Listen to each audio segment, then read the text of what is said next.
ప్రకటన 1:3. యేసుక్రీస్తు తన దాసులకు కనపరచకు దేవుడు ఆయనకు అనుగ్రహించిన ప్రత్యక్షత. ఈ సంగతులు త్వరలో సంభవింపనయున్నవి. ఆయన తన దూత ద్వారా వర్తమానము పంపి తన దాసుడైన యోహానుకు వాటిని సూచించెను. అతడు దేవుని వాక్యమును వచ్చి యేసుక్రీస్తు సాక్ష్యమును వచ్చి తాను చూచినంత మట్టుకు అంతయు సాక్ష్యం ఇచ్చాను. సమయము సమీపించి ఉన్నది గనుక ఈ ప్రవచన వాక్యమును చదువువాడును వాటిని విని ఇందులో వ్రాయబడిన సంగతులు గైకొని వారును ధన్యులు. యోహాను ఆసియాలో ఉన్న 7 సంఘములకు శుభమని చెప్పి రాయినది. వర్తమాన భూత భవిష్యత్ కాలములలో ఉన్నవాని నుండి ఆయన సింహాసనం ఎదుటిన్న 7 ఆత్మల నుండి నమ్మకమైన సాక్షి మృతుల నుండి ఆది సంభూతుడిగా లేచిన వాడును భూపతులకు అధిపతి అయిన యేసు క్రీస్తు నుండి కృపా సమాధానముల మీకు కలుగును గాక. ఆమేన్. చిన్న వాక్యం చదివి దేవుడు దీవించును గాక. మనం చిన్న ప్రార్థన చేసుకుందాం. గొప్ప దేవుడా, సర్వోన్నతుడా, సజీవుడిని వందనములు. మహోన్నతుడా, ఇదిగోనైనా ఇప్పటి వరకు పాటల ద్వారా నిన్ను ఆరాధించాము, స్తుతించాము, గణపరిచాము తండ్రి. ఇదిగో ప్రభు ఈ సమయంలో వాక్యంలో వెళ్తూ ఉండగా ప్రభు నీవే మాతో మాట్లాడండి, మమ్మల్ని దర్శించండి. కొన్ని గొప్ప ఎదుకు వస్తా ఉన్నాము, సహాయం మాకు కావాలి ప్రభువ. ఇక్కడ కొద్ది జనముగా చిన్న మందగా మేము ఇక్కడ కూడి ఉన్నాం ప్రభువ. దేవా నీవే, దేవా చిన్న మందతో చిన్న వ్యక్తులతో ప్రభువ. ఓ దేవా నీవే సామాన్యతలు మాతో మాట్లాడండి. ఈ మరుగైన మన్నాను మాకు తినిపించండి ప్రభువ. ఆ ప్రత్యక్షత మాకు తెలియజేయండి తండ్రి. మా జీవితాలను సమర్పించుకుంటూ ఇక్కడ ఉన్న కూడిన ప్రతిబడి మీద దర్శించమని ప్రభువైన యేసుక్రీస్తునామములో ప్రార్థిస్తున్నాం తండ్రి. ఆమేన్. కూర్చున్నాం. హల్లెలూయా. దేవుని మహిమ కలుగును గాక. ఈ సమయంలో మనం వాక్యాన్ని చదివాం. ప్రకటన గ్రంథం 1 నుంచి మనం ప్రారంభిస్తూ ఉన్నాం. ప్రత్యక్షత కోసం మనం చూస్తూ ఉన్నాం. ఈ యొక్క ప్రత్యక్షత కోసం గత 3 వారాల నుంచి మనం మాట్లాడుతూ ఉన్నాం. కాబట్టి ప్రత్యక్షత ద్వారా దేవుడు తన కుమారుని దర్శిస్తూ ఉన్నాడు. ప్రత్యక్షత ద్వారా యేసుక్రీస్తు యొక్క ప్రత్యక్షత ఎంతమంది అయితే పరిపూర్ణంగా పొందుకుంటా ఉన్నారో వారి జీవితాలతో దేవుడు పరిపూర్ణంగా మాట్లాడుతూ ఉన్నాడు. హల్లెలూయా. నిజంగా బైబిల్ అనేది పరిపూర్ణంగా యేసుక్రీస్తు యొక్క ప్రత్యక్షత అన్నది. బైబిల్ అనేది ఏంటండి? యేసుక్రీస్తు యొక్క ప్రత్యక్షత. అంటే దేవుని యొక్క ప్రత్యక్షతను చూపించడానికే దేవుడు ఆ యొక్క బైబిల్ అంతయు కూడా ముద్రించి ఒక్కొక్కరి జీవితాలు గుండా దేవుడు ప్రత్యక్షపరుస్తూ ఉన్నాడు. దేవుడు ఏమై ఉన్నాడో అబ్రహాం ద్వారా చూపించాడు, ఇస్సాకు ద్వారా చూపించాడు, యాకోబు ద్వారా చూపించాడు. ఇలా ప్రతి ఒక్కరు కూడా కొంత భాగము దేవుడిని చూపించుకుంటూ వస్తూ ఉన్నారు. హల్లెలూయా.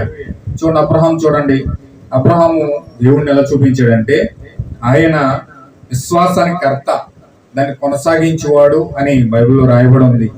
విశ్వాసమును బైబిల్లో మొట్టమొదటిగా విశ్వాసులకు తండ్రిగా పిలువబడిన వాడు. విశ్వాసం అంటే ఏమిటో చూపించడానికి పునాది వేసిన వాడు అబ్రహాం అయి ఉన్నాడు. హల్లెలూయా. అతను ఎంత విశ్వాసం కలిగి ఉన్నాడంటే దేవుని యొక్క స్వరూప్యాన్ని, దేవుని యొక్క స్వభావాన్ని అబ్రహాము చూపించడానికి ప్రయత్నం చేస్తున్నాడు. అబ్రహాము దేవుని యొక్క స్వభావాన్ని చూపిస్తున్నాడు అనమాట. అంటే దేవుని యొక్క స్వభావం ఇది అని అబ్రహాం చూపించడానికి ప్రయత్నం చేస్తున్నాడు. ఎలా చూపిస్తున్నాడు అంటే అబ్రహాము చూడండి యొక్క తన కుమారుణ్ణి పొందుకుంటావని దేవుడు వాగ్దానం చేశాడు. కుమారుని పొందుకుంటామని దేవుడు వాగ్దానం చేశాడు. వాగ్దానం చేసిన ఇంచుమించు 25 సంవత్సరాల వరకు దేవుడు కుమారుని ఇవ్వలేదండి. 25 సంవత్సరాలు పట్టింది అబ్రహాం కుమారుని పొందుకోవడానికి. కానీ అబ్రహాము కుమారుడు ఇవ్వకపోయినా సరే కుమారుడు ఇచ్చినట్లుగానే దేవుడు కుమారుడు ఇస్తాడని వాగ్దానం చేశాడు. ఇతనేమో ముసలుడు అయిపోయాడు. చూడండి ఒకసారి బైబిల్లో మనం ఒకసారి చూద్దాం. రోమపత్రిక 4:16 నుంచి ఈ హేతువు చేతను ఆ వాగ్దానము వ్యవస్థకి అనగా ధర్మశాస్త్రం గల వారికి మాత్రము గాక అబ్రహాముకు ఉన్నట్టి విశ్వాసము గల వారిని కూడా దృఢము కావాలని కృపను అనుసరించినదై ఉండునట్లు అది విశ్వాస మూలముగా అయింది. తాను విశ్వసించిన దేవుని ఎదుట అనగా మృతులను సజీవులుగా చేయవాడును, లేని వాటిని ఉన్నట్టుగానే పిలిచివాడునైనా దేవుని ఎదుట అతడు మనందరికీ తండ్రి అయి ఉన్నాడు. నిన్ను గూర్చి నిన్ను అనేక జనములకు తండ్రిగా నియమించి తిని అని వ్రాయబడి ఉన్నది. నీ సంతానము ఇలాగూ ఉండునని చెప్పిన దానిని బట్టి తాను అనేక జనములకు తండ్రి అగునట్లు నిరీక్షణకు ఆధారం లేనప్పుడు అతడు నిరీక్షణ కలిగి నమ్మెను. మరియు అతడు విశ్వాసమునందు బలహీనుడుగాక రమారమి 100 ఏండ్ల వయస్సు గలవాడయుండి అప్పటికి తన శరీరము మృతతుల్యమైనట్లును శారాగర్భం మృతతుల్యమైనట్లును ఆలోచించను గాని అవిశ్వాసం వలన దేవుని వాగ్దానం గురించి సందేహింపగా దేవుని మహిమపరిచి ఆయన వాగ్దానం చేసిన దాన్ని నెరవేర్చకు సమర్థుడని రూఢిగా విశ్వసించి విశ్వాసము వలన బలము పొందెను. అందుచేత అది అతనికి నీతిగా ఎంచబడింది. అది అతనికి ఎంచబడినని అతని నిమిత్తము మాత్రమే కాదు గాని మన ప్రభువైన యేసును మృతుల్లో నుండి లేపినది యందు విశ్వాసముంచిన మనకును ఎంచబడునని మన నిమిత్తము కూడా రాయబడెను. హల్లెలూయా. ఇక్కడ ఏం రాసి చెప్తున్నాడంటే అబ్రహాము ఎంత విశ్వాసం కలిగి ఉన్నాడంటే దేవుని యొక్క వాగ్దానం కోసం అతను కనిపెట్టడానికి రమారమి 100 ఏండ్ల వయస్సు అతనికి వచ్చేసింది. శరీరము మృతతుల్యం అయిపోయింది, శార గర్భము మృతతుల్యం అయిపోయింది. అయినా గాని దానికోసం ఆలోచించాడు. మృతతుల్యమైపోయిన గర్భము మరలా కుమారుని పుట్టడం అనేది అసాధ్యం. అసలు దేవుడు కాకుండా ఒక మనిషి, ఒక డాక్టర్ పరంగా ఒక ముసలమ్మ ఒక బిడ్డకు జన్మనివ్వలేదు. వాళ్ళు ఇస్తే మృతతుల్యమైన గర్భము గనక ఆమె గర్భం ధరిస్తే ఆమె చనిపోతుంది, ఆమె చాలా ప్రమాదంలో పడుతుంది. అబ్రహాం యొక్క శరీరం కూడా మృతతుల్యం అయిపోయింది. దరిదాపు రమారమి 100 ఏండ్ల వయసు వచ్చేసింది. అయినా గాని అబ్రహాంకి ఎలాంటి విశ్వాసం ఉన్నదంటే దేవుడు అసాధ్యమని దేవునికి ఏది లేదు. నిరీక్షణకు ఆధారం లేనప్పుడు నమ్మాడట. ఎలా నమ్మాడంటే దేవుని మహిమపరుస్తూ అవిశ్వాసం వలన దేవుని వాగ్దానాన్ని ఎట్టి పరిస్థితుల్లో కూడా అతను అవిశ్వాసం పెట్టుకోలేదు. ఎంత మాత్రం కూడా ఆ యొక్క వాక్యం మీద అపనమ్మకం అనేది రానివ్వలేదు. దాన్ని ఎలా ఎంత విశ్వాసం కలిగి ఉన్నాడంటే అక్కడ చెప్తా ఉన్నాడు, మృతతుల్యమైపోయిన శరీరము అక్కడ ఆ విధంగా ఉన్నప్పటికీ అతను ఎలాగ ఆలోచిస్తున్నాడు చూడండి. లేని వాటిని ఉన్నట్టుగా పిలిచే దేవుడు. ఆమేన్, హల్లెలూయా. లేని వాటిని ఉన్నట్టుగా పిలిచే దేవుడు, మృతులను సజీవులుగా చేసే దేవుడు, మృతులను సజీవులుగా చేసే దేవుడు, లేని వాటిని ఉన్నట్టుగా చేసే దేవుడు. ఈ దేవుడు నా దేవుడు, ఈయన నా దేవుడు కనుక నేను ఆ దేవుని నమ్మాను, ఆ దేవుని పక్షాన్ని నేను ఉన్నాను, ఆ తండ్రిని నేను కలిగి ఉన్నాను. అందుచేత ఖచ్చితంగా ఎలాగైతే దేవుడు లేని వాటిని ఉన్నట్టుగా చేశాడో, చనిపోయిన వారిని సహితం మృతులను సహితం కూడా సజీవులుగా చేశాడు, అలాగే నా శరీరం కూడా మృతతుల్యం అయిపోయినప్పటికీ దాన్ని మరలా రూపాంతరపరిచి మరలా నూతన ఉత్తేజం ఇచ్చి మరలా నూతన గర్భాన్ని ఇచ్చి మరలా నూతన శరీరాన్ని ఇచ్చి మరలా దేవుడు ఒక కుమారుణ్ణి దేవుడు ఇవ్వగలడు. ఆమేన్, హల్లెలూయా. అది అతని విశ్వాసం. ఇది ఈ యొక్క స్వభావం ఎవరిదంటే దేవుడిదండి. దేవుడు మొదట్లో ఆయన వెలుగు కలుగును గాక అన్నాడట. మొట్టమొదటిగా బైబిల్ స్టార్టింగే భూమి ఆకాశంలో సృజించిన తర్వాత బైబిల్ ఏముంటదంటే దేవుడు వెలుగు కలుగును గాక అన్నాడట. లెట్ దేర్ బి లైట్ అన్నాడట. ఎప్పుడైతే ఆ మాట పలికాడో వెంటనే వచ్చేలేదండి ఆ లైట్, వెంటనే వెలుగు రాలేదు. రూపాంతరపరి శక్తి అనే మెసేజ్ ఆ ప్రవక్త అంటున్నాడు. ఆయన ఏమన్నాడంటే లెట్ దేర్ బి లైట్ అని ఆయన పలికిన తర్వాత 800 సంవత్సరాలు ఎదురు చూశాడట. అంటే ఆ వెలుగు రావడానికి, వెలుగంటే ఒక్క సింపుల్ గా చిన్న ఒక లైట్ లా వచ్చేలేదు. అది వెలుగంటే అర్థం ఏంటంటే సూర్యుడు, నక్షత్రాలు, చంద్రుడు ఇవంతా కలిపి పాలపుంత అంటారు, గెలాక్సీ అంటారు. అంటే ఈ గెలాక్సీ మొత్తం వెలుగు ద్వారా రావడానికి ఆ ఎంత పాలపుంత అంతా క్రియేట్ అయ్యి సృష్టించబడి అది ఉనికిలోకి రావడానికి 800 సంవత్సరాలు పట్టిందండి. హల్లెలూయా. అయితే 800 సంవత్సరాల తర్వాత ఆయన మాట ఉనికిలోనికి వచ్చి అది రూపాంతరపరచబడి అది క్రియేట్ అవి ఆ ఫలము ఆ ప్రతిఫలం అక్కడ ఉన్నది. హల్లెలూయా. సేమ్ అదే టైము యేసు క్రీస్తు రావడం కూడా సేమ్ అదే టైం తీసుకున్నదట.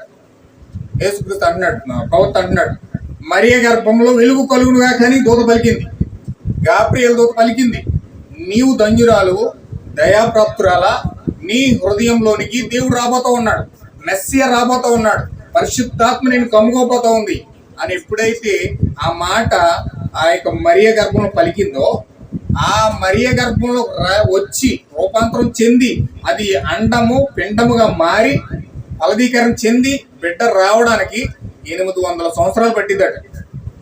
ఏ విధంగానంటే ఆ యొక్క మరియ గర్భంలో రావడానికి ముందే యెషయా 800 సంవత్సరాల క్రితం పలికాడు దాన్ని. హల్లెలూయా. అంటే యెషయాతో పలికిన మాట 800 సంవత్సరాల తర్వాత మరియ గర్భంలో అది రూపాంతరం చెందింది. ఆ ఫలం అప్పుడు బయటకు వచ్చింది. సేమ్ ఆదిలో 800 సంవత్సరాల తర్వాత వెలుగు ఎలాగ వచ్చిందో అదే వెలుగు శరీరం ధరించుకుని భూమి మీదకి 800 సంవత్సరాల తర్వాత వచ్చింది, పలకబడిన తర్వాత. హల్లెలూయా. అంటే ఇది దేవుని యొక్క స్వభావం, ఇది దేవుని యొక్క మాట, దేవుని యొక్క వ్యక్తిత్వం అయి ఉన్నది. దేవుని యొక్క వ్యక్తిత్వం యొక్క లక్షణం ఏంటంటే విశ్వాసం, ఫెయిత్. అంటే ఈ యొక్క విశ్వాసాన్ని అబ్రహాము వ్యక్తపరుస్తున్నాడంటే ఫస్ట్ లేని వాటిని ఉన్నట్టుగా పిలిచినాడు దేవుడు. భూమి లేదు కానీ కలుగును కాకుండా వచ్చింది, సముద్రం లేదు నీరు లేదు అది కలుగును కాకుండా వచ్చింది, వెలుగు లేదు అది కలుగును కాకుండా వచ్చింది. అంటే లేని వాటిని ఉన్నట్టుగా చేసినాడు దేవుడు. ఆమేన్. హల్లెలూయా. లేని వాటిని ఉన్నట్టుగా చేసేసాడు ఆయన. మృతతుల్యమైన వాటిని, చనిపోయిన వాటిని సజీవులుగా చేసే దేవుడు అని నమ్మాడు. హల్లెలూయా. ఒకప్పుడు అబ్రహాం లేడండి, అబ్రహాం లేడు, చనిపోయి ఉన్నాడు. శారీరకంగా అబ్రహాం లేడు. అతను ఉనికిలోనికి తీసుకొచ్చి అతని జీవంనిచ్చి తల్లి గర్భంలో రూపాంతరపరిచి అతను బయటికి తీసుకొచ్చాడంటే అప్పుడు అర్థమైంది అబ్రహాంకి, నేను ఒకప్పుడు లేను కానీ దేవుడు నన్ను కలుగును గాక అంటే బయటకు వచ్చాడు. మృతులను సజీవులుగా చేసే దేవుడు ఆయన, లేని వాటిని ఉన్నట్టుగా చేసే దేవుడు ఆయన. ఆమేన్. హల్లెలూయా. ఈ యొక్క విశ్వాసం ఎవరిదండి? ఈ యొక్క విశ్వాసం ఎవరిదంటే దేవుడిది. ఈ యొక్క స్వభావాన్ని, వ్యక్తిత్వాన్ని ఈ యొక్క అబ్రహాము పరిపూర్ణంగా వ్యక్తపరుస్తూ ఉన్నాడు. అంటే దేవుని యొక్క స్వభావాన్ని, విశ్వాసము అనే స్వభావాన్ని యేసు క్రీస్తు అనే ప్రత్యక్షత ద్వారా అబ్రహాము ఒక చిన్న లిటిల్ పర్సన్, ఒక చిన్న భాగము అబ్రహాము వ్యక్తపరుస్తూ ఉన్నాడు. అంటే అబ్రహాములో యేసు క్రీస్తు యొక్క ప్రత్యక్షత జరుగుతూ ఉంది. అబ్రహాములో యేసు క్రీస్తు యొక్క ప్రత్యక్షత జరుగుతూ ఉంది. యేసు క్రీస్తు యొక్క ప్రత్యక్షత, ఆ యొక్క ప్రత్యక్షపరచబడిన వాక్యాన్ని అబ్రహాం వ్యక్తపరుస్తూ ఉన్నాడు. హల్లెలూయా. అబ్రహాము ఆ యొక్క యేసు క్రీస్తు యొక్క ప్రత్యక్షత పొందుకున్నాడు కాబట్టి, ఆ జీవాన్ని పొందుకున్నాడు కాబట్టి ఆ యేసు క్రీస్తు యొక్క దేవుని యొక్క స్వభావాన్ని అబ్రహాము జీవితం ద్వారా వ్యక్తపరుస్తున్నాడు. ఎంతమందికి అర్థమైందన్నమాట? అబ్రహాములోనికి దేవుని యొక్క విశ్వాసం అనే భాగం వచ్చి ఆయన జీవితంలోకి వ్యక్తపరచబడగల కారణం ఏంటంటే ఆయన పొందుకున్నది, ఆయన ప్రత్యక్షతను పొందుకున్నాడు, ఆయన వ్యక్తిత్వాన్ని పొందుకున్నాడు, ఆయన జీవాన్ని పొందుకున్నాడు. ఆయన కనుకనే ఆయన ఆ యొక్క సమయాల్లో ఆ జీవితాన్ని వ్యక్తపరుస్తున్నాడు. కష్ట సమయాల్లో మృతతుల్యం అయిపోయింది అబ్రహాం యొక్క శరీరం, చావడానికి సిద్ధంగా ఉన్నాడు. దరిదాపు 100 ఏళ్ళు దాటేసింది. ఆ యొక్క శరీరం అంతా ముడతలు పడిపోయింది. శారగర్భమేమో మృతతుల్యం అయిపోయింది. ఆ మృతతుల్యం అయిపోయిన శరీరాల్లో బిడ్డ పుట్టడం అనేది కష్టం. ఆ టైంలో అబ్రహాం నమ్మడానికి వెనుకం చేయట్లే.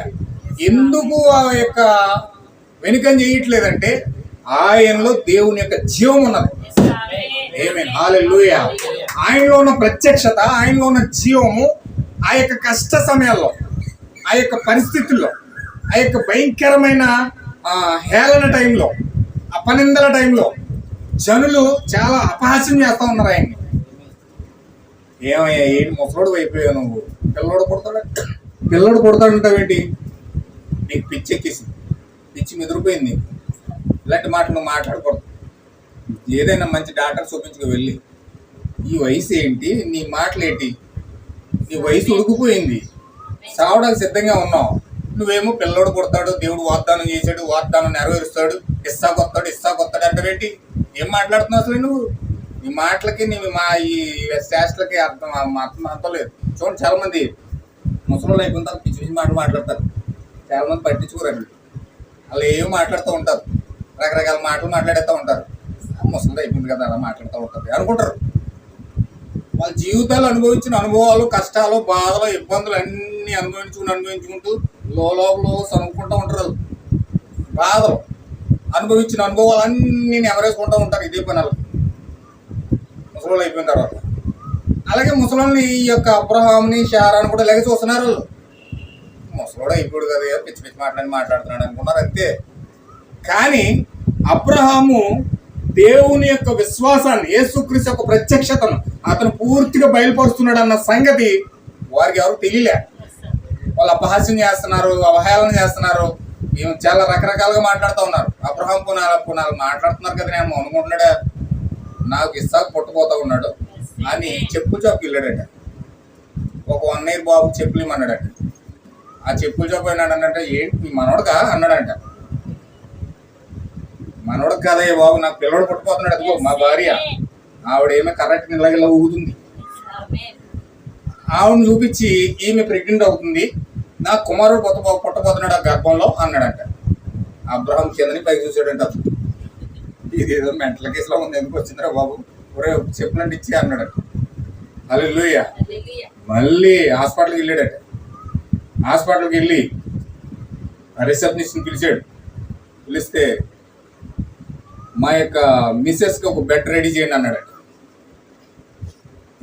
ఏమైంది, ఏం ప్రాబ్లం ఏంటి, బీపీ అయిందా, షుగర్ అయిందా, ఏం వస్తుంది, ఏ వ్యాధి లేదు, మేము శుభ్రంగా ఆరోగ్యంగా ఉన్నాం, దేవుడు మాకు ఒక బిడ్డని ఇచ్చాడు, త్వరలో ఈమె ఈ హాస్పిటల్లోనే జాయిన్ అవుతుంది, ఒక బెడ్ రెడీ కొంచెం అన్నాడు. మెంటల్ కేసులో మొత్తం అనుకుంటారట వాళ్ళు. హల్లెలూయా. అలా బట్టల షాప్కి వెళ్ళాడట. ఆ వెళ్ళిన కాడల్లా అబ్రహాం యొక్క మాటలు చాలా అపహాస్యం చేసేటట్లు ఉన్నాయి వాళ్ళని.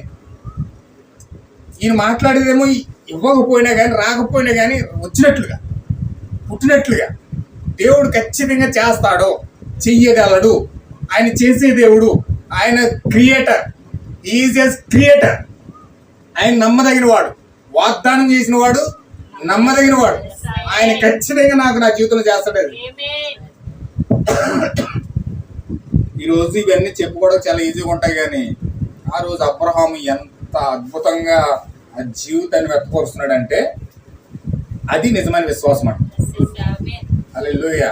జనాలు నవ్వినా, ఎటకారంగా చూసినా, వాళ్ళు అపహాస్యం చేసినా, అపనిందలు వేసినా, రకరకాలుగా మాట్లాడుకున్నా, దేవుని యొక్క విశ్వాసము జనుల యొక్క నిందలు చూసి వెనుకంజ వేయదు. ఆమేన్. హల్లెలూయా. దేవుని యొక్క విశ్వాసం మరణానికి కూడా ఎదుర్కోవడం సిద్ధపడతారు. దేవుని యొక్క విశ్వాసము నిందలకు కానీ, శ్రమకు కానీ, ఎటువంటి శ్రమ వచ్చినా సరే దాన్ని ఎదుర్కోవడానికే సిద్ధపడతారు తప్ప వెనుకంజ మాత్రం వేయదు. హల్లెలూయా. అబ్రహాం ఆ రోజు ఎంతమంది ఎన్ని రకాలుగా మాట్లాడారంటే, పచ్చి భాషలు మాట్లాడుకుని చాలా మాటలు పచ్చిగా మాట్లాడుకుని ఉంటారు. ఆ మాటలతో పడ్డదాన్ని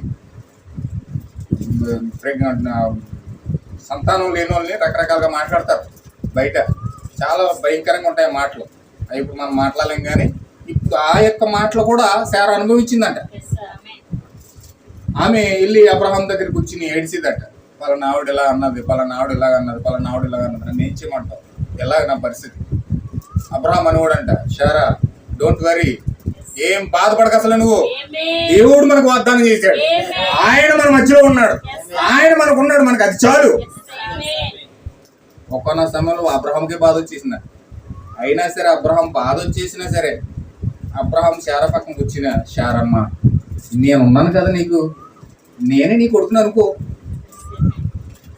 నేనే కదా నీకు అన్నీని, అంతకంటే నీకేం కావాలి చెప్పు అంటే, ఇంకా ఓదార్పు ఇంకా ఏ విధంగా ఇవ్వాలో తెలియక అలాంటి ఓదార్పు ఇవ్వడానికి అబ్రహాం సిద్ధపడ్డాడు. అంటే తను కుంగిపోవట్లేదు, శారాను కూడా కృంగిపోనివ్వట్లేదు. హల్లెలూయా. నిజంగా దేవుని యొక్క విశ్వాసం మన జీవితాల్లో పొందుకుంటే ఏ పరిస్థితుల్లో కూడా మనము నిరసించిపోమండి. ఏ పరిస్థితుల్లో కూడా మనము ఏడిచి గగ్గోలు పెట్టం. దేనికోసం బాధపడమండి. ఎందుకంటే మన పక్షాన దేవుడు ఉన్నాడు. మన పక్షాన యుద్ధం చేసే దేవుడు ఉన్నాడు. మన పక్షాన మన ముందుకు నడిపించే దేవుడు మనకున్నాడు. ఆయన తప్ప ఇంకెవ్వరు కూడా మనకు సహాయం చేయలేరండి. హల్లెలూయా. అబ్రహాం యొక్క విశ్వాసం అది.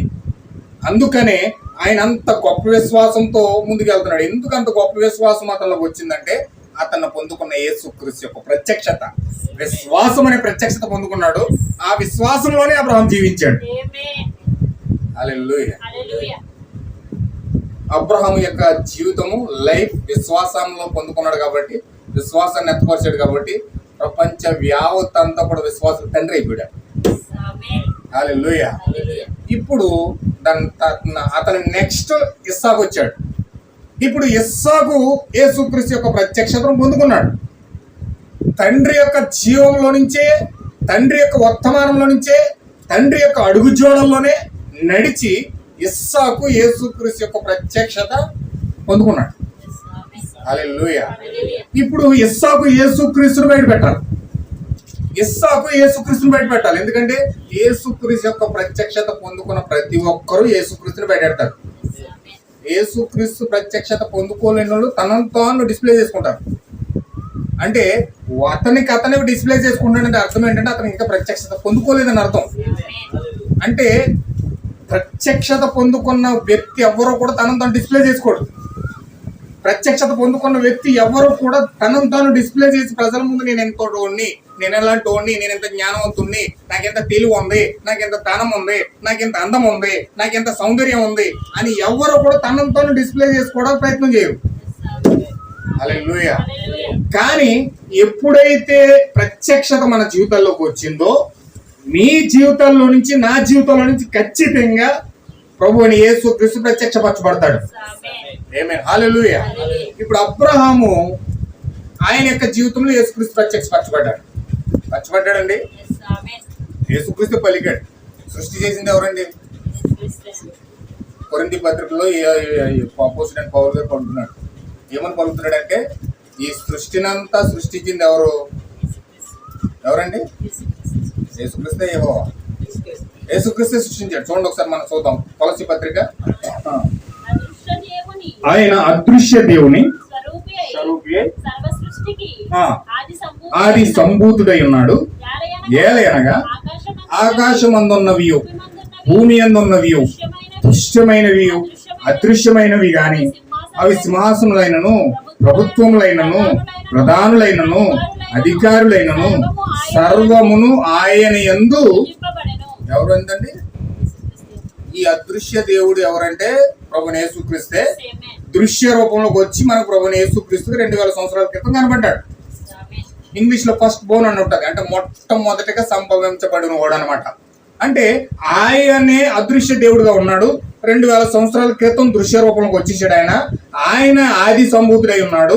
ఆయన ద్వారా ఆకాశం వచ్చింది, భూమి వచ్చింది, దృశ్యమైనవి, అదృశ్యమైనవి, సింహాసనలైన, ప్రభుత్వాలైన, ప్రధానులైన, అధికారులైన సర్వము కూడా ఆయన యందే సృజించబడ్డాయి.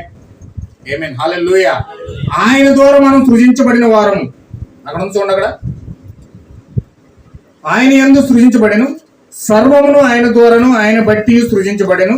ఆయన అన్నిటికంటే ముందున్నవాడు, ఆయనే సమస్తమునకు ఆధారభూతుడు, సంఘమును శరీరమునకు ఆయనే శిరస్సు, ఆయనకు అన్నింటిలో ప్రాముఖ్యత కలుగు నిమిత్తము ఆయన ఆది నుండి మృతులలో నుండి లేచుటలో ఆది సంభూతుడాయను. హల్లెలూయా. అంటే పునరుద్ధానంలో కూడా మొట్టమొదటిగా సమాధిలో నుంచి బద్దలు కొట్టుకుని పునరుద్ధానం కూడా బద్దలు కొట్టి మొట్టమొదటిగా లేచిన వాడు కూడా ఆయనే. అంటే ఇక్కడ ఎందుకు మాట్లాడుతున్నాడు అంటే అలాగంటే మొట్టమొదటిగా లేచిన వాడు ఆయన అంటే తర్వాత కూడా లేచిన వాళ్ళు ఉన్నారు. అంటే తర్వాత కూడా లేచిన వాళ్ళు ఉంటారు. పరిశుద్ధులు లేస్తారు. దేవుని యొక్క పరిశుద్ధులందరూ సమాధులు బద్దలు కొట్టి బయటకు వస్తారు. కానీ పరిశుద్ధుల కంటే ముందుగా సాక్ష్యం ఇవ్వడానికి ఆ యొక్క మొదటి పునరుద్ధానం ప్రభువైన యేసుక్రీస్తులో జరిగింది. ఆమేన్. హల్లెలూయా. అంటే ఈ ప్రపంచాన్నంతా సృష్టించింది ఎవరండి? ప్రభుత్వాలైనా, అధికారులైనా, శాసనాలైనా, ఏవైనా కూడా సమస్తము సృష్టి అంతా ఉనికిలో తీసుకొచ్చింది ఎవరంటే కలుగును గాక కలుగును గాక కలుగును గాక అని సృష్టించింది ఎవరంటే ప్రభువైన యేసుక్రీస్తు అయి ఉన్నాడు. ఇప్పుడు సృష్టించిన సృష్టికర్త ఆయనే స్వతహాగా ఆయన పిల్లల్లో ప్రత్యక్షపరచబడతా ఉన్నాడు. ఈ యొక్క ప్రకటన గ్రంథం మనం ఎందుకు ఎన్నుకున్నామంటే ఈ యొక్క మొట్టమొదటి అధ్యాయంలో మొట్టమొదటి వచనంలో యేసుక్రీస్తు యొక్క ప్రత్యక్షత కోసం మాట్లాడుతూ ఉన్నాడు. ఆయన ప్రత్యక్షత అంటే అర్థం ఏంటంటే నేరుగా ముఖాముఖిగా ప్రభువైన యేసుక్రీస్తే మాట్లాడటం. ఒక ప్రవక్త ద్వారా మాట్లాడటము, లేకపోతే ఒక పాస్టర్ ద్వారా మాట్లాడటము, లేకపోతే ఒక యాజకుడి ద్వారా మాట్లాడటము, లేకపోతే ఒక లేవీయుడి ద్వారా మాట్లాడటము. దేవుడు ఆ విధంగా చేయట్లే. ఆ విధంగా రాజులతో పాతకాలంలో మాట్లాడాడు, న్యాయాధిపతుల్లో మాట్లాడాడు, రాజుల్లోను మాట్లాడాడు, ప్రవక్తల్లోను మాట్లాడాడు. ఆ యొక్క పరిస్థితులు గుండా కొన్ని పరిస్థితులు గుండా కొందరు వ్యక్తులతో దేవుడు మాట్లాడుకుంటూ సంఘాలతో మాట్లాడేవాడు, సంఘ ప్రజలతో మాట్లాడేవాడు. తన యొక్క సొంత పిల్లలతో మధ్యవర్తిగా ఎవరో ఒకరు పెట్టి, మోషే ఉండేవాడు, సమూయేలు ఉండేవాడు, యెహెజ్కేలు ఉండేవాడు, మలాకి ఉండేవాడు, ఎవరో ఒకరు మధ్యవర్తులు పెట్టి యాజకుల ద్వారా మాట్లాడేవాడు, రాజుల ద్వారా మాట్లాడాడు, న్యాయాధిపతుల ద్వారా మాట్లాడాడు. ఇప్పుడు కాలాలన్నీ ముగించబడి చివరికి అంత్యకాలంలో ప్రకటన గ్రంథమే కాలంలో నేరుగా దేవుడే యేసుక్రీస్తు ప్రభువే ముఖాముఖిగా మాట్లాడుతున్నాడు. హల్లెలూయా. ఇప్పుడు మాట్లాడేది పాస్టర్ కాదండి, ఇప్పుడు మాట్లాడేది పాస్టర్ కాదు, ఇప్పుడు మాట్లాడేది ప్రవక్త కాదు, ఇప్పుడు మాట్లాడేది ఒక యాజకుడు కాదు, నేరుగా క్రీస్తు మాట్లాడుతూ ఉన్నాడు తన పిల్లలతో. తన పిల్లలు ఎలా సంధిస్తున్నాడు అంటే నేరుగా క్రీస్తే సంధిస్తున్నాడు. బలిపీఠం దగ్గర కూర్చుని మాట్లాడుతున్నది ఎవరంటే యేసుక్రీస్తే మాట్లాడుతున్నాడు. ఇప్పుడు మాట్లాడే కాలం ఇది, క్రీస్తే మాట్లాడే కాలం ఇది. కానీ ఏ రూపంలో మాట్లాడుతున్నాడు అన్నది తెలియదు. అది కేవలం వధువు మాత్రం పట్టుకుంటారు. వధువు మాత్రమే యేసుక్రీస్తు మాట్లాడే విధానాన్ని పట్టుకుంటారు, యేసుక్రీస్తు యొక్క మాట్లాడే పద్ధతిని పట్టుకుంటారు. ఎందుకంటే ఆ యొక్క వరుస వధువుకు తెలుసండి, ఆ యొక్క వాక్యం యొక్క వరుస వధువుకి ఆ ప్రత్యక్షత ఉంటుంది. ఆమేన్. హల్లెలూయా. మిగతా ఎవరు పట్టుకున్నారండి, ఏదో మాట్లాడుతున్న భాష గారికి చూపంతే అయిపోయింది అనుకుంటారు. కానీ మాట్లాడుతున్నది క్రీస్తు అని వధువు గుర్తిస్తున్నారు. ఆమేన్. హల్లెలూయా. ప్రత్యక్షత అనే అర్థం ఏంటంటే నేరుగా ముఖాముఖిగా దేవుడు మాట్లాడడం. అంటే ఇప్పుడు అబ్రహాం ముఖాముఖిగా దేవుడితో మాట్లాడాడు కాబట్టి ఆ ముఖాముఖి అనుభవంలో దేవుని యొక్క జీవం అబ్రహాంలోకి వచ్చింది. యేసుక్రీస్తుని ప్రత్యక్షపరిచాడు విశ్వాసం ద్వారా. ఇప్పుడు ఇస్సాకులోకి రావాలి. ఇస్సాకులో ఎప్పుడైతే యేసుక్రీస్తు యొక్క ప్రత్యక్షత వచ్చిందో ఆ ప్రత్యక్షత వచ్చిన మరుక్షణమే ఇస్సాకు కూడా యేసుక్రీస్తుని ప్రత్యక్షపరుస్తాడు. హల్లెలూయా. చూడండి, ఇప్పుడు ఇస్సాకు 12 సంవత్సరాలు వచ్చినాయి.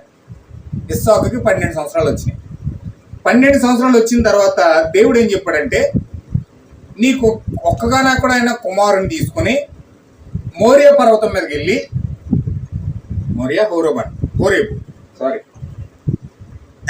హోరేబు కొండ మీదకి వెళ్ళి నీ కుమారుని బలిచ్చి అన్నాడు. నీ కుమారుని బలిచ్చేయమంటే అబ్రహాము వెంటనే మారు మాట్లాడలేదు. అబ్రహాంకు టెస్ట్. ఎలాంటి టెస్ట్ అంటే అసలు ఇతను కొడుకుని ప్రేమిస్తాడా నన్ను ప్రేమిస్తాడా, ఇతనికి దేని మీద ఉన్న ప్రేమ. దేవుడు టెస్ట్ పెట్టాడు. అంటే దేవుడు సర్వాంతర్యామి కదా, నాకు అన్నీ తెలుసు కదా, ఆయన నేను టెస్టులు పెట్టి మనం తెలుసుకోవాలా? టెస్టులు పెట్టి తెలుసుకోవాల్సినంత అవసరం మన దేవుడికి ఏముంది? ఆయన సర్వాంతర్యామి కదా, సర్వం ఎరుగునోడు కదా. మన ఆలోచన పుట్టక ముందే ఆయన తెలుసు కదా. మన ఆలోచన హృదయ రహస్యాలన్నీ కూడా ఆయన బయలుపరిచేస్తారు కదా. మరి ఆయన తెలుసు కదా, తెలుసు, సర్వము తెలుసు, మన ఆది తెలుసు, అంతము కూడా తెలుసు. కానీ మన స్వభావాన్ని ప్రపంచానికి చూపించడానికి, దెయ్యాలకు చూపించడానికి, ప్రతి ఒక్కరు కూడా చూపించడానికి దేవుని కుమారుడు టెస్ట్ పెడతాడు. దేవుడు ఒక క్రైస్తవుడికి టెస్ట్లు ఎందుకు వస్తాయంటే దేవుడు ఏదో బంధించేసి శిక్షించేసి సరసాలు వేసేసి బాధ పెట్టేసి ఇబ్బంది పెట్టేసి నానా రకాల యాతన పాలు చేసేది కాదు. దేవుడికి శిక్షలు పెట్టేది, కష్టాలు పెట్టేది, బాధలు పెట్టేది, వ్యాధులు పెట్టేది, సమస్యలు పెట్టేది, అన్ని రకాల కార్యాలన్నీ దేవుని కుమారుడికి ఎందుకు వస్తాయంటే ఏదో దేవుడు ఇబ్బంది పెట్టేసి కష్టాలు పాలు చేసేదే కాదు.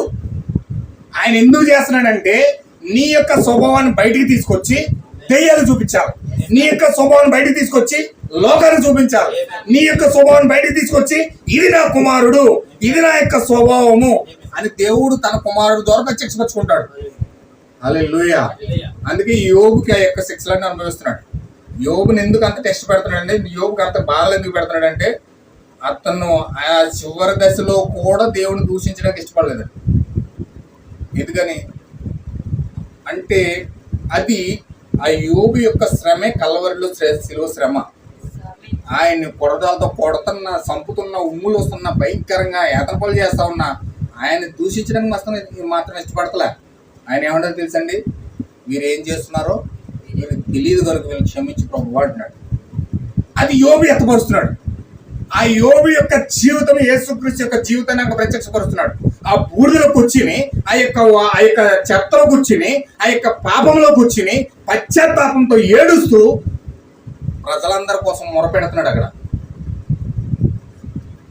కానీ వీళ్ళందరూ ఏమంటున్నారు, ఇతను ఏదో అంతర్గతంగా ఏదో పాపం చేసేసి మొత్తం పబ్లిక్ లో మాత్రం చాలా పరిశుద్ధుడిగా కనపడుతున్నాడు, కానీ ఇతను అంతర్గతంగా ఏదో పాపం చేసాడు మొత్తం మీద.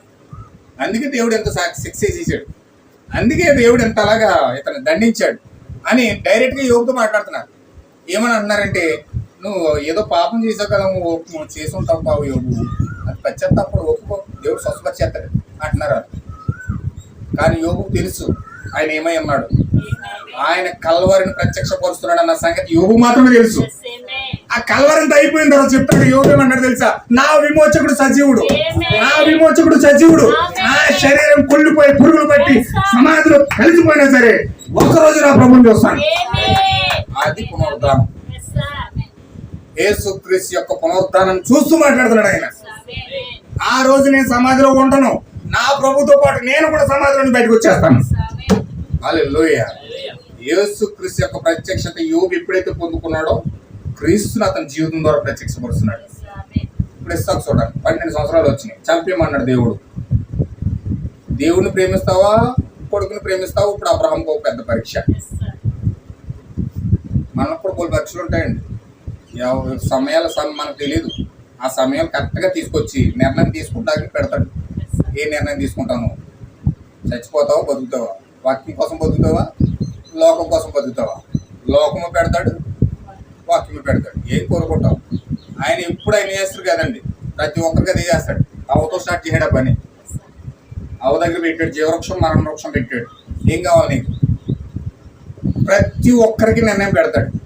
ఒక పరీక్ష పెడతాడు, అక్కడ ఒక టెస్ట్ పెడతాడు. అది మరి అక్కడ ఆది కాండంలో అవతో స్టార్ట్ చేశాడు.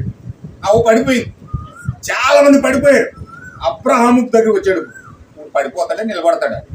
నన్ను ప్రేమిస్తాడా? పౌలు గారు అంటున్నాడు, ఏమని అంటున్నాడు, క్రీస్తు కంటే మనము ఇంకేది ప్రేమించినా సరే అది ఒక విగ్రహారాధన అన్నాడు.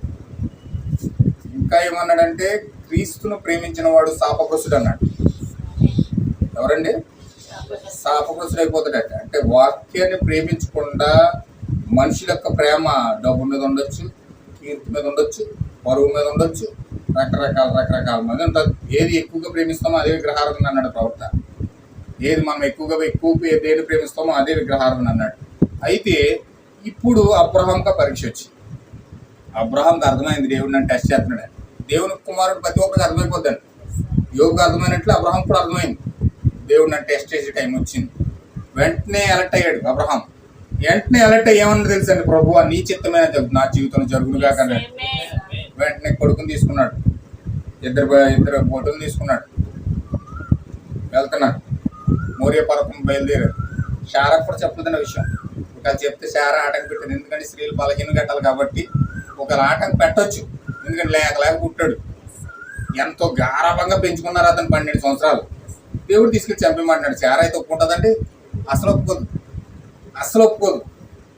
అసలే లేక పుట్టినప్పుడే అబ్రహాం రకరకాలుగా కొంచెం దగ్గర కూర్చుని, ఏంటంటే మన పరిస్థితి ఏంటి మన బాధ ఏంటి, ఎందుకు దేవుడు మన పిల్లలు ఇవ్వలేదని ఏడుతుండేది. ఇప్పుడు కనుక దేవుడు కనుక ఇలా ఇచ్చేమన్నాడు అంటే అబ్రహాం కూడా బతకనవు. ఆ బాధ పడలేక ఈ అబ్రహాం ఏం చేశాడంటే, జాగ్రత్తగా శారా కూడా చెప్పకుండా తీసుకుని వెళ్ళిపోయాడు. మోరియా పర్వతం తీసుకెళ్ళిపోయాడు. మోరియా పర్వతం తీసుకెళ్ళిపోయిన తర్వాత అక్కడ దాకా వెళ్ళారు. ఎలా వెళ్తున్నారంటే, కట్టెలన్నీ నరికేసి కట్ట కట్టేసి ఇస్సాకు భుజాల మీద పెట్టేశాడు. ఇస్సాకు భుజాల మీద పెట్టేసి నడుచుకుంటూ వెళ్తున్నారు. కత్తి తట్టుకుని అన్ని తీసుకుని వెళ్తున్నాడు. దారిలో అడుగుతున్నాడు అంటే ఇస్సాకు, నాన్నగారు కట్టెలు ఉన్నాయి, కత్తి ఉంది, దహన బలికి నువ్వు అన్నీ సిద్ధం చేసావు, మరి గొర్రెపిల్లేది అన్నాడట. గొర్రెపిల్ల లేకుండా ఎన్ని ఉంటే ఏంటి సుఖం, అన్నీ ఉన్నా గొర్రెపిల్ల లేదు ఇక్కడ, ఏదా గొర్రెపిల్ల అన్నాడట.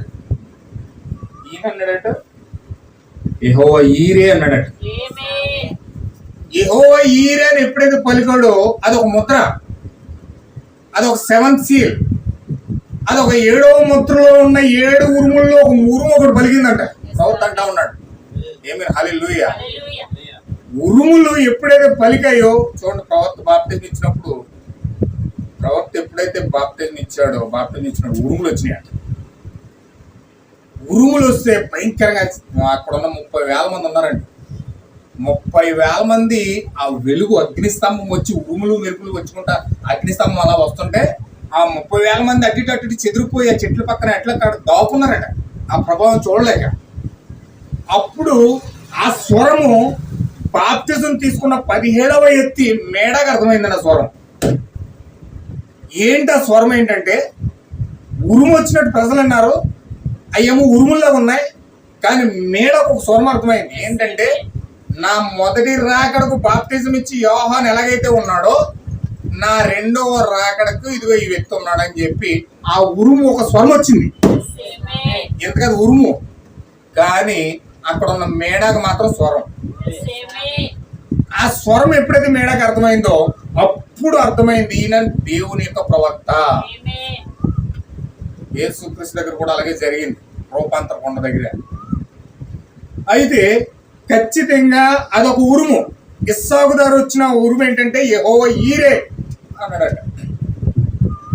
ఎప్పుడైతే మాట అన్నాడు ఇస్సాకు అర్థమైంది. ఎందుకంటే ఇస్సాకు ఏమర్థమైందంటే, అబ్రహాం నేరుగా అన్నాడంట, ఆ గొర్రెపిల్లను నువ్వేనాయన అన్నాడట. హల్లెలూయా. యెహోవా చూసుకున్నట్టు ఏం చూసుకుంటాడు, యెహోవా నిన్నే ఎన్నుకున్నాడు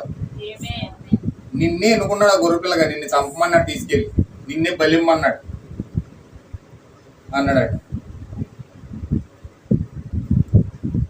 అదే ఒక మామూలుడైతే, యేసుక్రీస్తు యొక్క ప్రత్యక్షత లేనివాడైతే, వాక్యంను కూర్చిన ప్రత్యక్షత లేనుడైతే ఆ పొలము పక్కన నడేసి ఏమండి ఎటు పారిపోతాడో తెలియకుండా డొంపలో నుంచి రాయన్ని దాటుకుంటూ అమ్మ దగ్గరికి వెళ్ళిపోయి ముందు అమ్మతో చెప్తాడు, నాన్న ఇలా చేయబోతున్నాడు, నన్ను చంపడానికి తీసుకెళ్తున్నాడు, మధ్యలో అడిగాను కాబట్టి సరిపోయింది, ప్రాణాలతో బయటపడ్డాను, లేకపోతే కడదాకి వెళ్తే నన్ను చంపేసి ఉండేవాడమ్మా, దేవుడు అని చెప్పి ఎంత పాపం కట్టుకున్నాడు ఇవాళ డాడీ అని చెప్తుడు.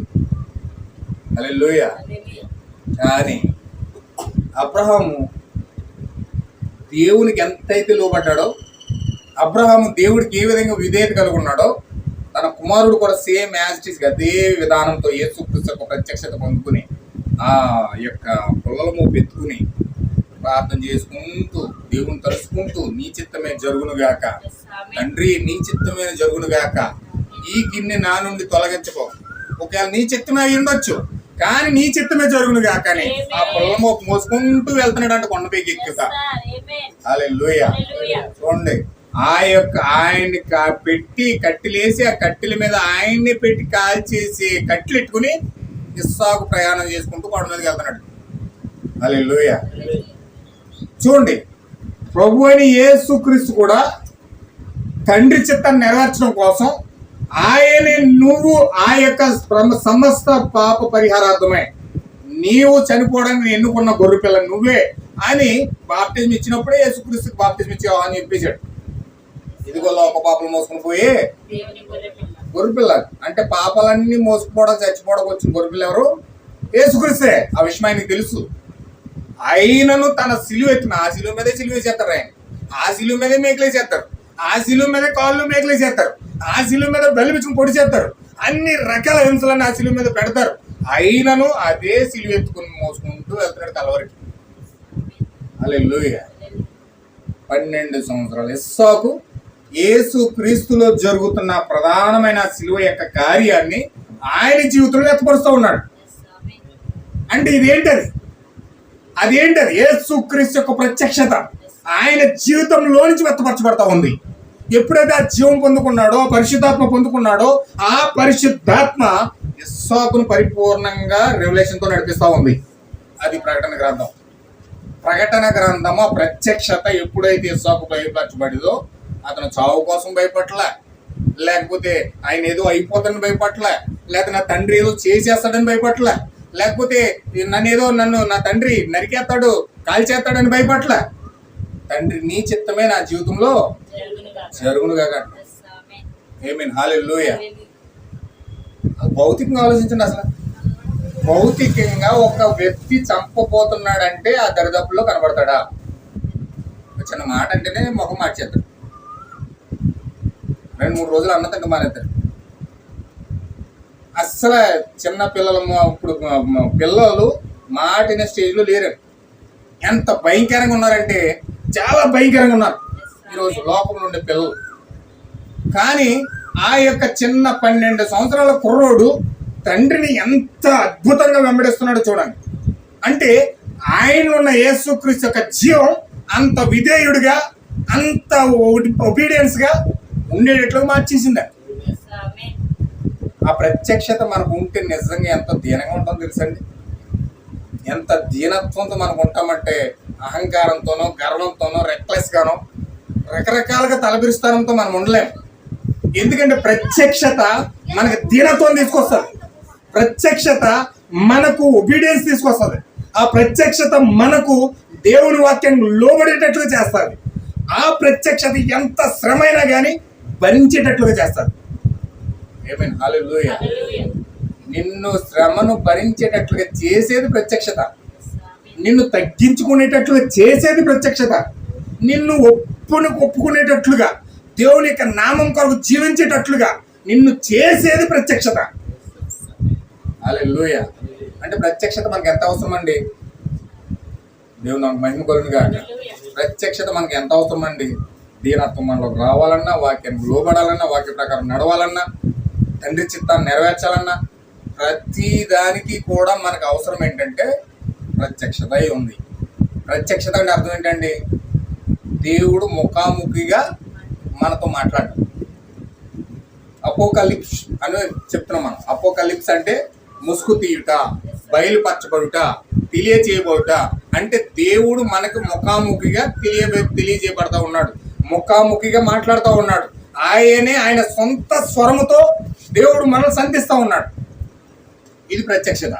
ఈ ప్రత్యక్షత మనం ఎప్పుడైతే ముఖాముఖిగా దేవుణ్ణి సంధిస్తున్నామో అప్పుడు మన జీవితంలో ఒబీడియన్స్ వస్తారు, విశ్వాసం వస్తారు, ప్రత్యక్షత వస్తారు, వాక్యం లోబడేట్లుగా. ఇస్సాకు ఏ విధంగా వాక్యం లోబడతా ఉన్నాడో, శ్రమనైనా మరణాన్నైనా దేన్నైనా జయించడానికి ఇష్టపడతా ఉన్నాడో, భరిస్తూ ఉన్నాడో, అది యేసుక్రీస్తు యొక్క ప్రత్యక్షత అయి ఉంది.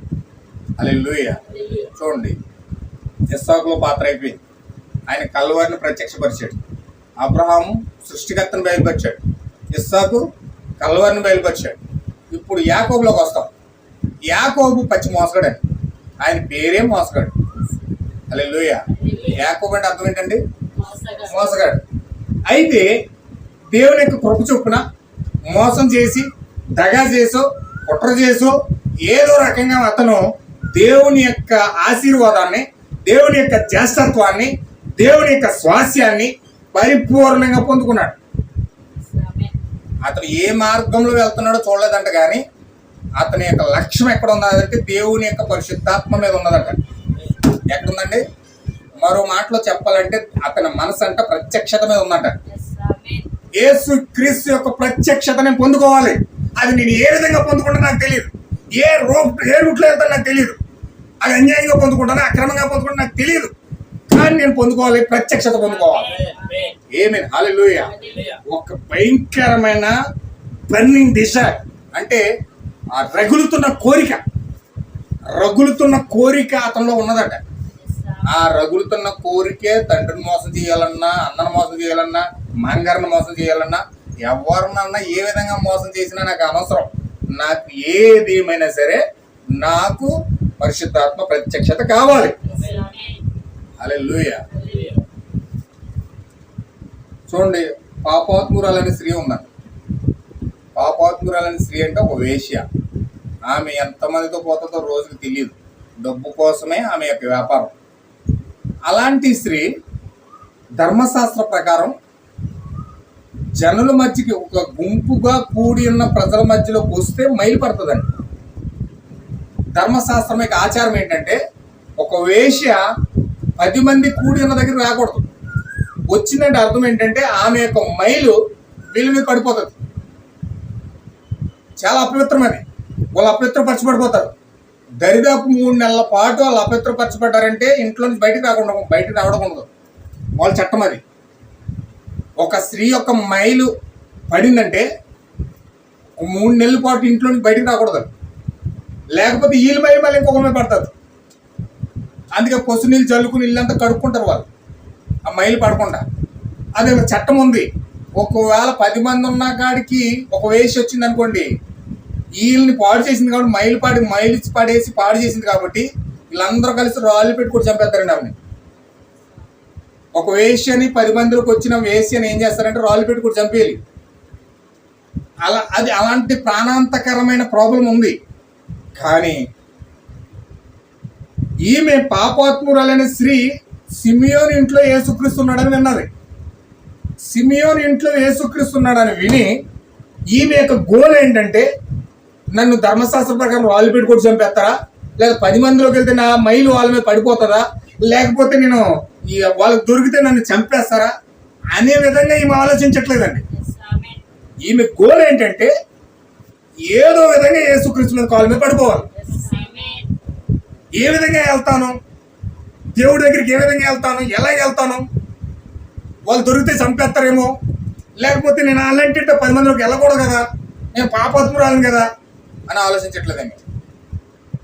ఈమె యేసుక్రీస్తు కోసం విన్నది, తెలుసుకుంది. ఆయనే సొంత రక్షకుడని, ఆయనే పాపము క్షమించే వ్యక్తి అని, ఆయనే దేవుడని తెలుసుకున్నది ఈమె ఎప్పుడైతే తెలుసుకున్నదో ఈమె వెంటనే ఆమె నిర్ణయం ఏం తీసుకుందంటే చావో రేవో, బ్రతికినా చచ్చినా ఏమైనా సరే పర్వాలేదు, నేను క్రీస్తుని కలవాలి. గోల్ ఆమెలో పెట్టుకుంది. ఆ గోల్ ఎప్పుడైతే ఆమెలో పెట్టుకుందో మోకాళ్ళు ఇలా పెట్టుకుందంట. మీరు ఇప్పుడు వింటిని కానీ నేను చూచుచున్నాననే మెసేజ్ మీరు చదవండి. అందులో ప్రవక్త చెప్తున్నాడు. ఆ స్త్రీ అంట ఇలా పెట్టుకుందంట. ఇలా చేతుల్లో పట్టుకుని, ఒక స్త్రీ చేతుల్లో పెట్టుకుని ఈ పక్కన నూనె ఇలాగా, ఈ పక్కన నూనె ఇలాగా గెంటుకుంటూ కొన్ని వేల మందిని గెంటుకుంటూ ఒక స్త్రీ ఎంత పోరాటం చేసింది చూడండి. ఒక స్త్రీ ఎంత పోరాటం చేసింది చూడండి. వాళ్ళ కంట్లో పెడితే వాళ్ళు చంపేస్తారు.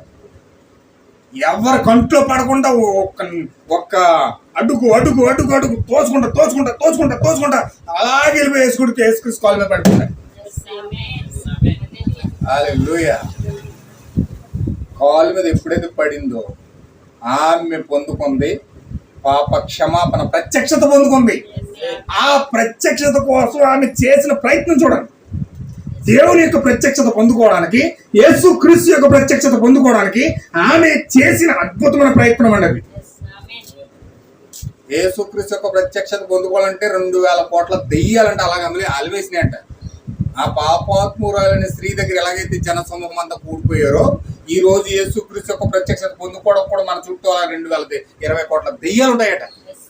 ఇప్పుడు నీ మోక చెత్త విశ్వాసపు బలంతో మోక చెప్పులా పెట్టి దెయ్యాలన్నీ గెంటుకుంటూ ఆ యొక్క ప్రత్యక్షత పొందుకోవాలి. ఆమేన్. హల్లెలూయా. ఇప్పుడు యాకోబు యొక్క ప్రయత్నం అది. యాకోబు జీవితాన్ని పాపాత్మురాలని స్త్రీలో పెట్టాడు దేవుడు. అది పాత నిబంధన, కొత్త నిబంధన. ఈమె మోసగెత్తే ప్రజల్ని మాయలో పడేసి, ఆ యొక్క పురుషుని మాయలో పడేసి తన అందాన్ని ఎరచూపి ఆ డబ్బులు లాక్కునేది. చాలా భయంకరంగా అందాన్ని నమ్ముకునేది. అంత భయంకరంగా జీవించిన ఆమె మోసగెత్తే ప్రజలు మోసం చేసింది. ఆమె అనేక సంసార జీవితాల్ని నాశనం చేసింది ఆమె. కానీ ఆమె యేసు క్రీస్తు కోసం తెలుసుకున్నప్పుడు ఆమె జీవితాన్ని పణంగా పెట్టి ఏమైనా సరే నేను ఆయన దగ్గరికి వెళ్ళాలి, ఆయన కలవాలి, ఆ ప్రత్యక్షతను పొందుకోవాలి అనే తాపత్రయంతో వెళ్ళి యేసు క్రీస్తుని కలిసిందండి. ఎప్పుడైతే అలా కలిసిందో, ఆమె ప్రత్యక్షత ఎప్పుడైతే పొందుకుందో ఆయన ఏమన్నాడు తెలిసింది ఆయన నోట్లో నుంచి, అమ్మ నువ్వు నన్ను విస్తారంగా నువ్వు ప్రేమిస్తున్నావు కాబట్టి నీ విస్తారమైన పాపాలన్నీ క్షమించబడ్డాయి అన్నాడు. హల్లెలూయా. వచ్చేసింది ఆమెలో నిత్య జీవం, ఆమెలో నిత్య జీవం వచ్చేసింది. ఎప్పుడైతే నిత్య జీవం పొందుకుందో ఇప్పుడు గెంటుకుంటా అవసరంలే, ఇప్పుడు వాళ్ళే సైడ్ ఇచ్చేస్తారు ఆటోమేటిక్ గా. హల్లెలూయా. ఇప్పుడు దెయ్యాలే సైడ్ ఇచ్చేస్తున్నాయి. ఆమె వచ్చినప్పుడు దెయ్యాలు పక్క వెళ్ళిపోతున్నారు. రండి అమ్మగారు రండి, రాజస్వాగతం పలుకుతున్నారు ఇప్పుడు. హల్లెలూయా. ఇప్పుడు యాకోబు కూడా అటువంటి మోసగాడే. తండ్రిని మోసం చేశాడు, అన్నను మోసం చేశాడు, తర్వాత మాంగాయని మోసం చేశాడు. అన్ని మోసం చేసిన అతను పొందుకున్నది ఏంటంటే జ్యేష్ఠత్వాన్ని పొందుకున్నాడు, పరిశుద్ధాత్మ పొందుకున్నాడు, ఆ యొక్క పరిశుద్ధాత్మకు సాక్షిగా నిలిచాడు. హల్లెలూయా. ఎప్పుడైతే పరిశుద్ధాత్మ అతన్ని ఎక్కడ తీసుకెళ్ళిందంటే హెబ్రీ రేవు దగ్గర తీసుకుపోయింది.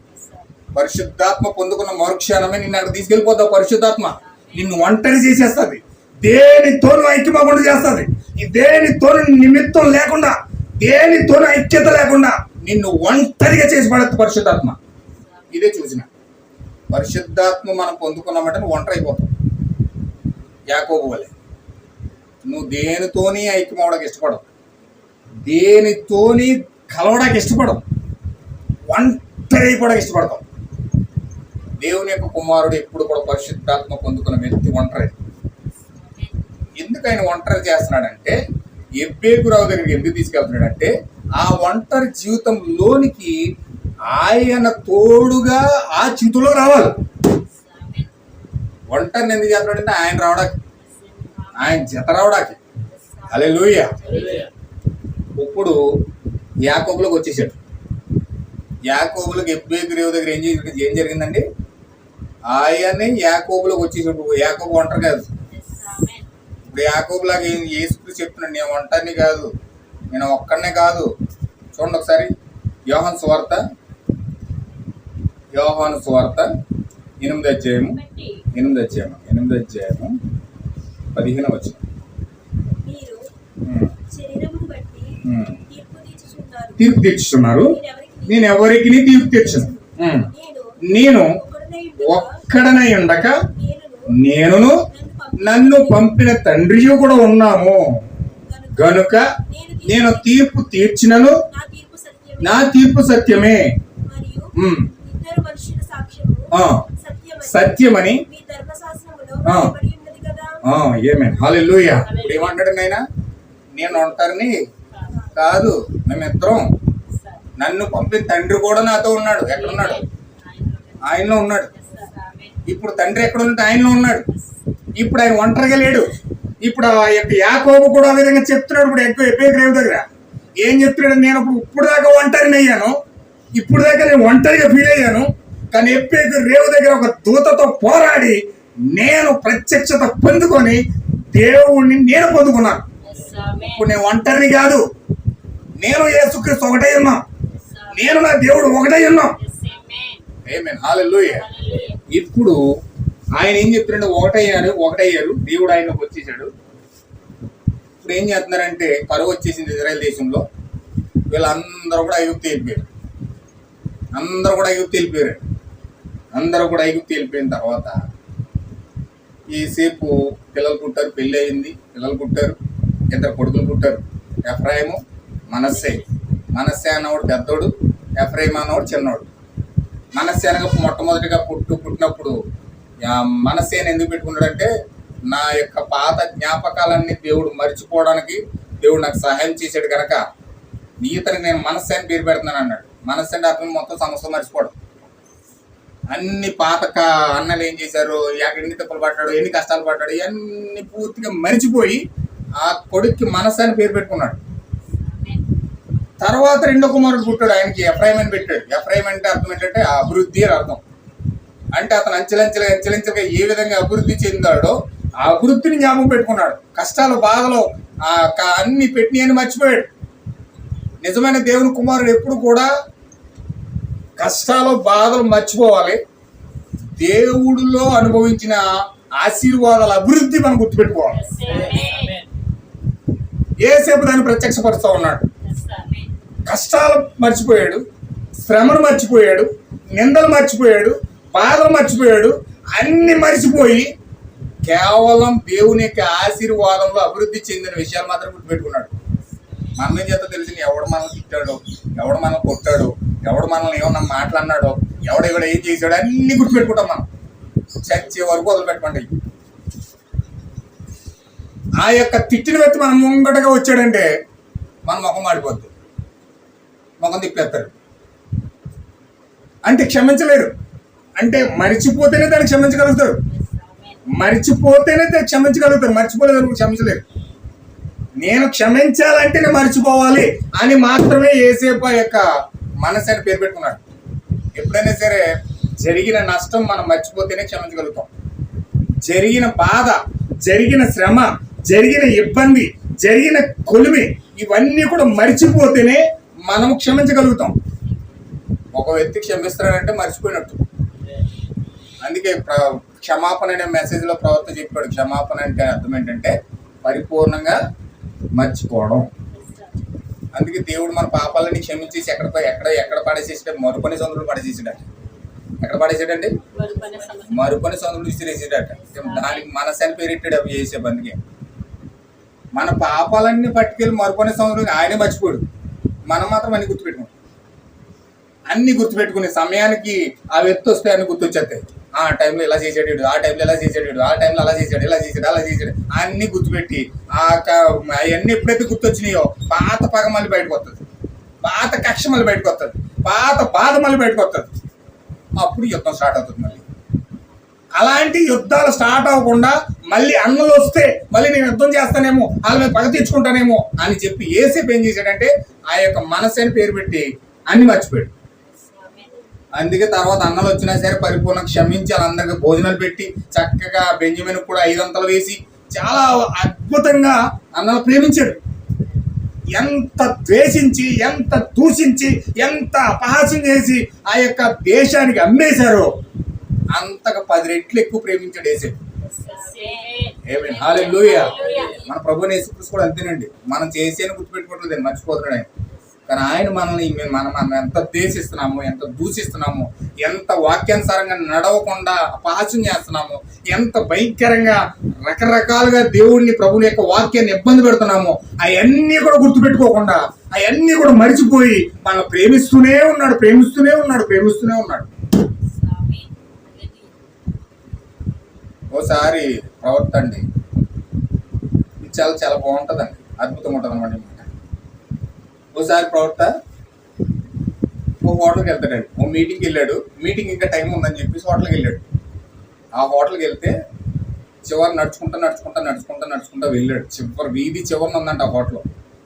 ఆ హోటల్ దగ్గరికి వెళ్తే ఆ హోటల్లోని ఏం జరుగుతుందంటే ఒక 80 ఏళ్ళ ముసలమ్మ అంటండి ఒక స్కర్ట్తో ఒక బ్రా వేసుకుని ఒక వృద్ధుడితో వాళ్ళిద్దరు యవనస్తుల్లాగా సరసాలు ఆడుకుంటున్నారు. భార్యాభర్తలు కాదండి, వాళ్ళు భార్యాభర్తలు కాదు. ఆ వృద్ధుడు ఎవరంటే పోలీస్ ఆఫీసరే.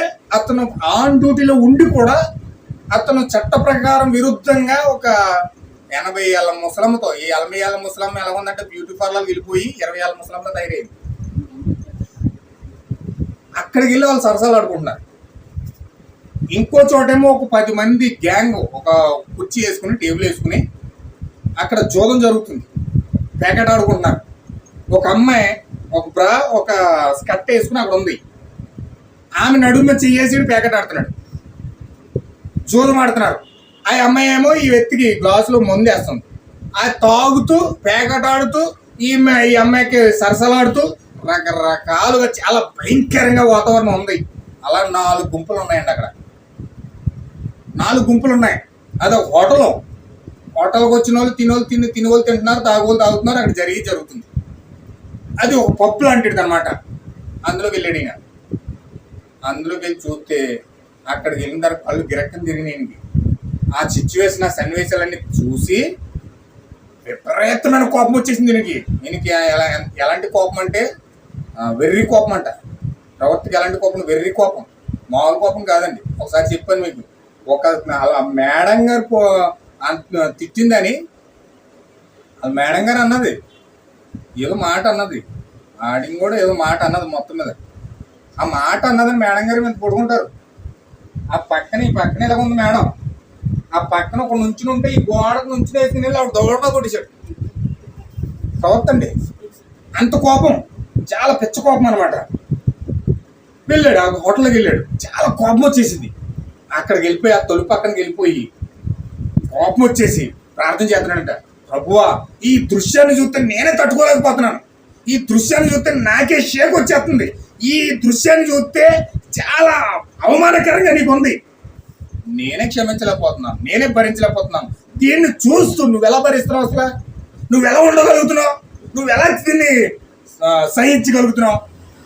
నువ్వు గనక ప్రేరేపిస్తే అగ్ని ఆకాశం నుంచి వచ్చి వీళ్ళు ఇప్పుడే కాల్చేరు కాగానే నేను ఆజ్ఞాపిస్తాను ప్రభు అన్నాడు.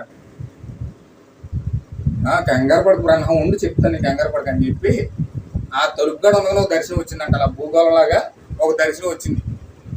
ఆ భూమి ఉంది, దర్శనం కనపడుతుంది ప్రవర్తికి. అక్కడ తొలుపుగడ దర్శనం కనపడుతుంది.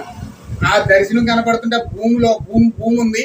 ఆ భూమి లోపల ఆ చివరి నాతో తీసుకుంటా విలియం బ్రెన్హామ్ ఉన్న ప్లేస్ లో తీసుకెళ్ళింది ఆ దూత.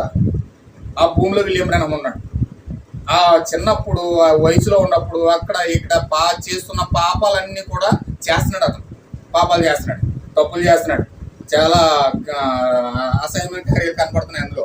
ఇవన్నీ కూడా ఆ యొక్క పాపాలన్నీ కూడా చేసిన పాపాలన్నీ వెళ్తున్నాయి. వెళ్తుండగా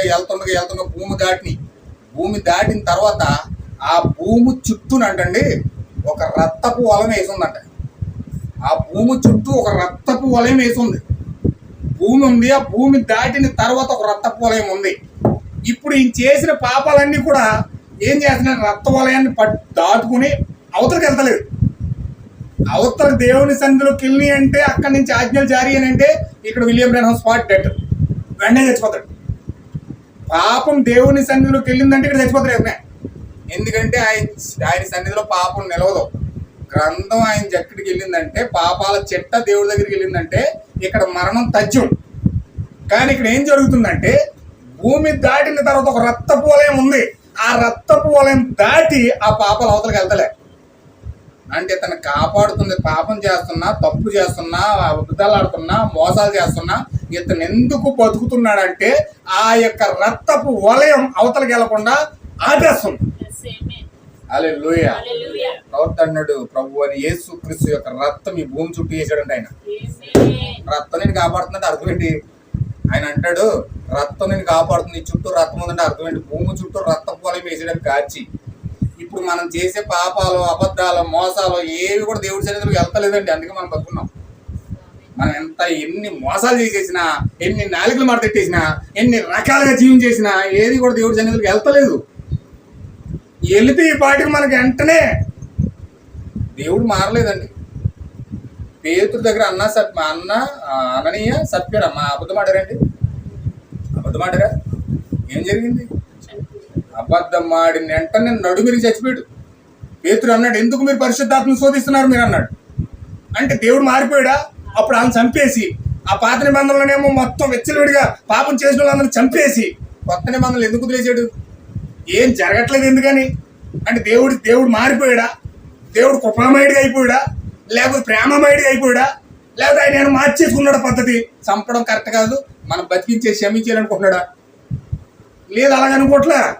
దేవుడు చేసిన పని ఏంటంటే 2000 సంవత్సరాలు జరిగిన తర్వాత ఈ యొక్క పాత నిబంధన గడిచిన తర్వాత భూమికి ఒక రక్తపు వలయాన్ని వేసాడు.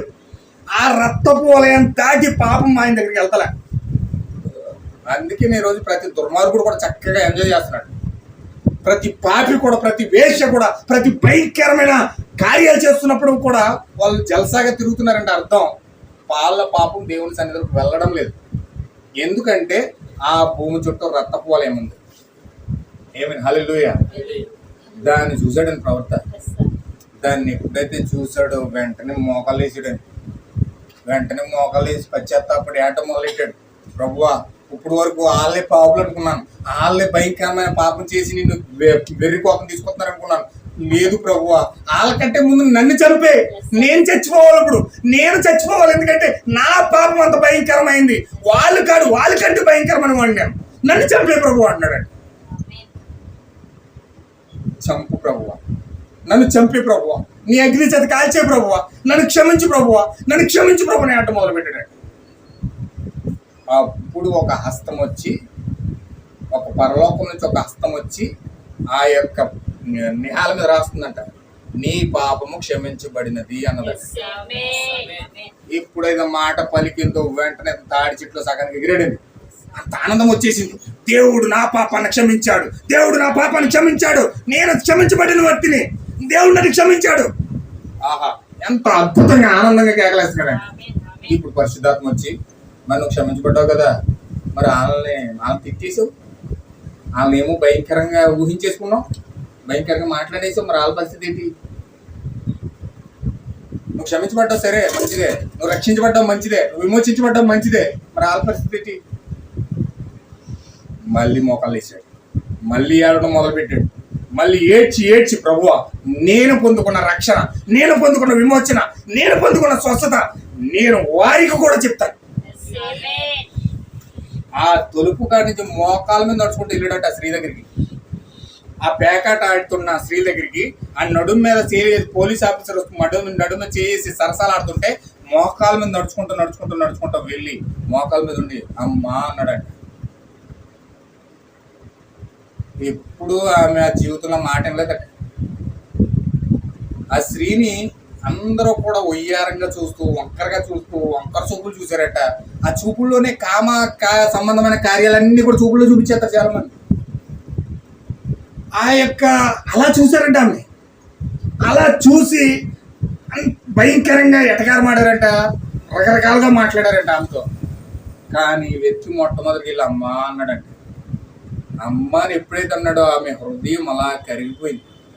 ఇలాంటి ఎవరైనా ఇలా చూసేటప్పటికి మోకాల మీద ఏడుస్తున్నాడు.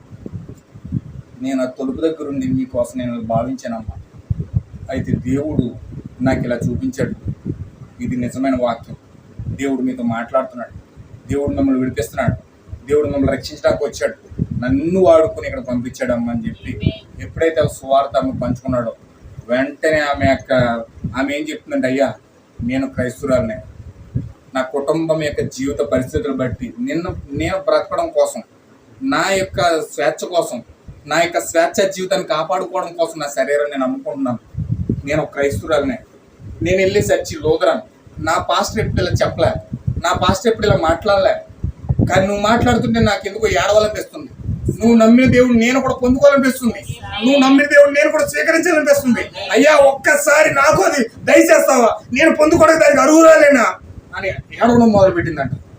ఎప్పుడైతే అలా ఏడవడం మొదలుపెట్టిందో మొత్తం అక్కడ పేకటాడి వాళ్ళందరూ కూడా, జోదలాడి వాళ్ళందరూ కూడా మోకలేసి అక్కడ మాకు వాక్యం చెప్పండి అయ్యా, మాకు వాక్యం చెప్పండి అని అడగడం మొదలుపెట్టారట. ఎక్కడో కూటం పెట్టాలనుకున్నవాడు వచ్చి దేవుడు అక్కడ ఆ యొక్క కూటం పాతకాల ఉద్యోగ కూటం నడిచిపోయిందట. హల్లెలూయా, దేవుడు నాకు మహిమ గాక. నిజంగా ప్రత్యక్షత ఆ స్థితిలో తీసుకెళ్తాడు, ప్రత్యక్షత మనల్ని ఆ స్థితిలో తీసుకెళ్తాడు. ఇప్పుడు యాకోబు అలాంటి స్థితిలోకి వెళ్ళిపోయాడు. యాకోబు మోసగాడే, యాకోబు భయంకరమైన పరిస్థితిలో ఉన్నాడు. కానీ ఎప్పుడైతే ఐగుప్తులోకి వెళ్ళాడో, యోసేపు యొక్క జీవితాలను కనుగొన్నాడో క్షమించగలిగాడు. ఇతను క్షమించలేకపోయాడు, కానీ ప్రత్యక్షత పొందుకున్నప్పుడు క్షమించగలిగాడు. ఇప్పుడు ఎప్పుడైతే అలాంటి లైఫ్ వచ్చిందో, ఎఫ్రాయిము మనసు వారి జీవితాలు అక్కడికి వచ్చినాయో, వెంటనే అక్కడ ఏం జరిగిందో తెలుసండి. ఈ యొక్క యాకోబు వెళ్ళిన తర్వాత ఆశీర్వదించవలసిన కాలం వచ్చింది. తర్వాత యోసేపు ఏం చేశాడంటే ఎఫ్రాయిముని ఆ యొక్క మనస్సుని తీసుకుని వచ్చాడు. తండ్రి వీరిని ఆశీర్వదించన్నాడు. ఇప్పుడు అబ్రహాము ఇస్సాకును ఆశీర్వదించాడు. ఇస్సాకు యాసావును ఆశీర్వదించాలనుకున్నాడు, కానీ యాసావు కొట్టేశాడు, యాకోబు కొట్టేశాడు ఆశీర్వాదం. ఇప్పుడు ఆశీర్వదించవలసిన స్థానం యాకోబుది. ఇప్పుడు 12 మందిలో ఒక వ్యక్తిని ఆశీర్వదించాలి, అభిషేకించాలి. ఇప్పుడు 12 మంది వ్యక్తుల్లో ఎవరు కూడా అభిషేకించడానికి ఆశీర్వదించడానికి అర్హత కలిగి లేరు. ఇప్పుడు ఆశీర్వదించడానికి దేవుని యొక్క పరిపూర్ణమైన ఆశీర్వాదం ఆ యొక్క వ్యక్తి మీదకి రావడానికి యాకోబులో ఉన్న ఆశీర్వాదం ఇప్పుడు ఒక వ్యక్తిలోకి రావాలి. అందుకే దేవుడు ఎప్పుడు డైరెక్ట్గా ఆశీర్వాదం పట్టుకొచ్చి మనలో పెట్టాడండి. పాస్టర్ని ఎందుకు నమ్మాలంటే, పాస్టర్ని ఎందుకు వెంబడించాలంటే, పాస్టర్ని ఎందుకు తీసుకోవాలంటే, పాస్టర్లో ఉన్న పరిశుద్ధాత్మ ఆశీర్వాదం ఒక వ్యక్తిలోకి వస్తుంది. దేవుడు ఎప్పుడు కూడా మనిషిలో నుంచి మనిషిలో పంపిస్తాడు. దాన్ని డైరెక్ట్గా డైరెక్ట్గా తీసుకొచ్చి ఇవ్వడు మనకి. దేవుడు ఎల్లప్పుడూ కూడా ఆయన విధానం మార్చుకోడు. అబ్రహాంలో నుంచి ఇస్సాకు వచ్చింది, ఇస్సాకులో నుంచి యాకోబులోకి వచ్చింది. ఇప్పుడు యాకోబు తన యొక్క ఆశీర్వాదాన్ని ఇంకొక వ్యక్తిలోకి ఇవ్వాలి. ఆ వ్యక్తిలోకి ఇవ్వాలంటే ఇప్పుడు ఆశీర్వాదం పొందుకోవడానికి అర్హత కలిగిన వ్యక్తి కావాలి. జ్యేష్ఠ కుమారుడికి మాత్రమే పొందుకోవడానికి అర్హుడు. ఆశీర్వాదం పొందుకోవడానికి అర్హుడు ఎవరండి? జ్యేష్ఠ కుమారుడు మాత్రం పొందుకోవాలి. ఇప్పుడు కుడి చెయ్యి ఏమో జ్యేష్ఠ కుమారుడి మీద ఉంటుంది, ఎడమ చెయ్యి ఏమో రెండో కుమారుడి మీద ఉంటుంది, ద్వితీయ కుమారుడి మీద. అయితే ఎప్పుడైతే కుడి పక్కనేమో మనస్సే ఉన్నాడు, ఎడమ పక్కనేమో ఎఫ్రాయిం ఉన్నాడు. ఎఫ్రాయిం మీదకేమో ఎడమ చేయి రావాలి, మనస్సే మీదేమో కుడి చేయి రావాలి. కానీ యేసేపు అక్కడ ఉన్నాడు, దీవించమని చెప్పాడు. ఇప్పుడు యాకోబు ఏం చేశాడంటే, యాకోబు ఏం కొలు కనపడతలేదు, అతను అందరూ అయిపోయాడు దగ్గరలో దరిదాపులో. దీవించినప్పుడు ప్రతి ఒక్కరు కూడా అలాగే అయిపోయాడు. సబ్ కూడా సేమ్ అదే టైప్లో అయిపోయాడు. యాకోబు కూడా సేమ్ అదే టైప్లోకి వచ్చేసాడు, అందరితోనే వచ్చేసాడు ఆల్మోస్ట్. ఇప్పుడు దీవించమని అడిగాడు. దీవించమని అడిగితే యాకోబు దీవించడు ఇలా దీవించాలి కదండి. ఈ పక్కనేమో పెద్ద కుమారుడు ఉన్నాడు, ఈ పక్కనేమో చిన్న కుమారుడు ఉన్నాడు. మనస్సే ఏమో ఇక్కడ ఉన్నాడు, ఎఫ్రాయిం ఇక్కడ ఉన్నాడు. చిన్న కుమారుడి మీద ఆశీర్వాదం పెద్ద కుమారుడు జ్యేష్ఠత్వం హక్కులు రావాలి, అలా దీవించాలి. కానీ యాకోబు ఏం చేసాడంటే చేతులు ఇలా మార్చేసి ఎడం చెయ్యి ఏమో పెద్ద జ్యేష్ఠత్వం కలిగిన కుమారుడి మీద వెళ్ళింది, కుడి చెయ్యి ఏమో ద్వితీయ కుమారుడి మీద వెళ్ళింది. హల్లెలూయా. ఆశీర్వాదం ఎఫ్రాయిం మీదకి, మనస్సే మీదకి వెళ్ళవలసిన ఆశీర్వాదం ఎఫ్రాయిం మీదకి వచ్చేస్తుంది. కంగారైపోయి వేసేపు అక్కడ కంగారైపోయి వేసేపు తండ్రి ఆగు ఒక్క క్షణం. ఏమైంది కుమారుడా, నువ్వు చేతులు మార్చేసావు. పెద్ద కుమారుడి మీదకి వెళ్ళవలసిన చెయ్యి చిన్న కుమారుడి మీదకి వెళ్ళిపోతుంది. ఆశీర్వాదం వెళ్ళవలసిన సమయం, ఆశీర్వాదం వెళ్ళవలసిన శరీరం మారిపోయింది అక్కడ. అవునా కుమారుడా, నాకు తెలీదు, దేవుడా చేతులు మార్చేశాడు. హల్లెలూయా. నాకు తెలియదు కుమారుడా, మార్చింది నేను కాదు, దేవుడు మార్చేశాడు. ఏమైంది? హల్లెలూయా. ఆ యొక్క ఎఫ్రాయిమే అన్యజనుల జనాంగమై ఉన్నది. ఇప్పుడు ఆ యాకోబు ఆశీర్వదించేది ఎవరినంటే అన్యజనుల్ని. అన్యజనుల యొక్క సంతానం మొత్తాన్ని ఆశీర్వదించింది ఎవరంటే యాకోబై ఉన్నాడు. హల్లెలూయా. అదే ప్రవక్త అన్నాడు, కల్వరి సిలువ అన్నాడు. కల్వరి సిలువ ఇజ్రాయేలీ యొక్క జాతికి, అన్యజనుల యొక్క జాతికి మధ్యలో రెండు చేతులు చాపి కలవరిలో ఎందుకు ఇలా యేసుక్రీస్తు ఇలా చాపికున్నాడంటే ఆ సిలువలో నుంచి అన్యజనులకు రక్షణ వస్తూ ఉంది. ఆ సిలువలో నుంచి అన్యజనులకు విమోచన వస్తూ ఉంది. ఆ సిలువలో నుంచి అన్యజనులకు స్వస్థత వస్తూ ఉంది, విడుదల వస్తూ ఉంది. సమస్తము కూడా కల్వరిలో నుంచి ప్రయాణం చేస్తూ ఉన్నాయి. ఎవరికి? అన్యజనులకి. హల్లెలూయా. అంటే క్రీస్తు యొక్క పరిపూర్ణ కల్వరి యొక్క ఆశీర్వాదం అన్యజనుల మీదకి రావడానికి ఈ ప్రముఖమైన పాత్ర ప్రత్యక్షత బయలుపరుస్తుంది ఎవరంటే యాకోబై ఉన్నాడు. ఆమేన్. హల్లెలూయా. యాకోబు ప్రత్యక్షతను బయలుపరుస్తున్నాడు. అబ్రహాము విశ్వాసాన్ని ప్రత్యక్షపరిచాడు, ఇస్సాకు బలిని ప్రత్యక్షపరిచాడు, అతని జీవితాన్ని ప్రత్యక్షపరిచాడు, త్యాగాన్ని బయలుపరిచాడు, ప్రత్యక్షపరిచాడు. ఇలాగ అన్ని చాలా దీనత్వాన్ని ప్రత్యక్షపరిచాడు. ఇప్పుడు యాకోబు ఏం చేస్తున్నాడు తెలుసండి? అన్యజనుల మీదకి రావాల్సిన ఆశీర్వాదాన్ని ప్రత్యక్షపరుస్తూ ఉన్నాడు కల్వరి ద్వారా. ఎందుకు వీళ్ళందరూ ఎందుకు ప్రత్యక్షపరుస్తున్నారు? వీళ్ళు పొందుకున్నది యేసుక్రీస్తు యొక్క ప్రత్యక్షత, వీళ్ళు పొందుకున్నది యేసుక్రీస్తు యొక్క జీవం, వీళ్ళు పొందుకున్నది యేసుక్రీస్తు యొక్క నిజమైన ప్రత్యక్షత పొందుకున్నారు. కాబట్టి ఆ యొక్క ప్రజెంట్ కాలంలో ఏం జరుగుతుందో, జరగబోయే కాలంలో ఏం జరుగుతుందో, దేవుడు తన ప్రజలకు ఏం చేయబోతా ఉన్నాడో, ఏం చేస్తున్నాడో ప్రతిదీ కూడా వారి వారి జీవితాలు గుండా ప్రత్యక్షపరుస్తూ ఉన్నారు. ఇదే మర్మయుక్తమైన వధువు యొక్క శరీరమై ఉన్నది. హల్లెలూయా. ఇదే యేసుక్రీస్తు యొక్క ప్రత్యక్షత అయి ఉన్నది. ఎప్పుడైతే వారి జీవితాల్లో ప్రత్యక్షత పొందుకుంటూ ఉన్నారో, వారి జీవితాల్లో యేసుక్రీస్తు యొక్క జీవాన్ని పొందుకుంటూ ఉన్నారో, ఒక్కొక్కరు కూడా ఆ విధంగానే తన కాలాల్లో వారి జీవాన్ని ప్రత్యక్షపరుస్తూ ఉన్నారు. హల్లెలూయా. నేను ఇక్కడ నలుగురితోనే టైం అయిపోయింది. ఎంత అయిందండి? 1:30 అయిపోయింది. బైబిల్ అంతా వివరిస్తే ఇది ఇంకా చాలా కాలం వెళ్ళిపోతుంది. అందుచేత ప్రియమైన సహోదరి సహోదరులారా, నేను ఇక్కడ ఆపుతాను. మిగతాది సాయంత్రం కంటిన్యూ చేస్తాను. నేను సాయంత్రం ప్రభావితం పోయినప్పుడు కాబట్టి. అయితే ఇప్పుడు అబ్రహాము బయలుపరుస్తున్నాడు, ఇస్సాకు బయలుపరుస్తున్నాడు, యాకోబు బయలుపరుస్తున్నాడు.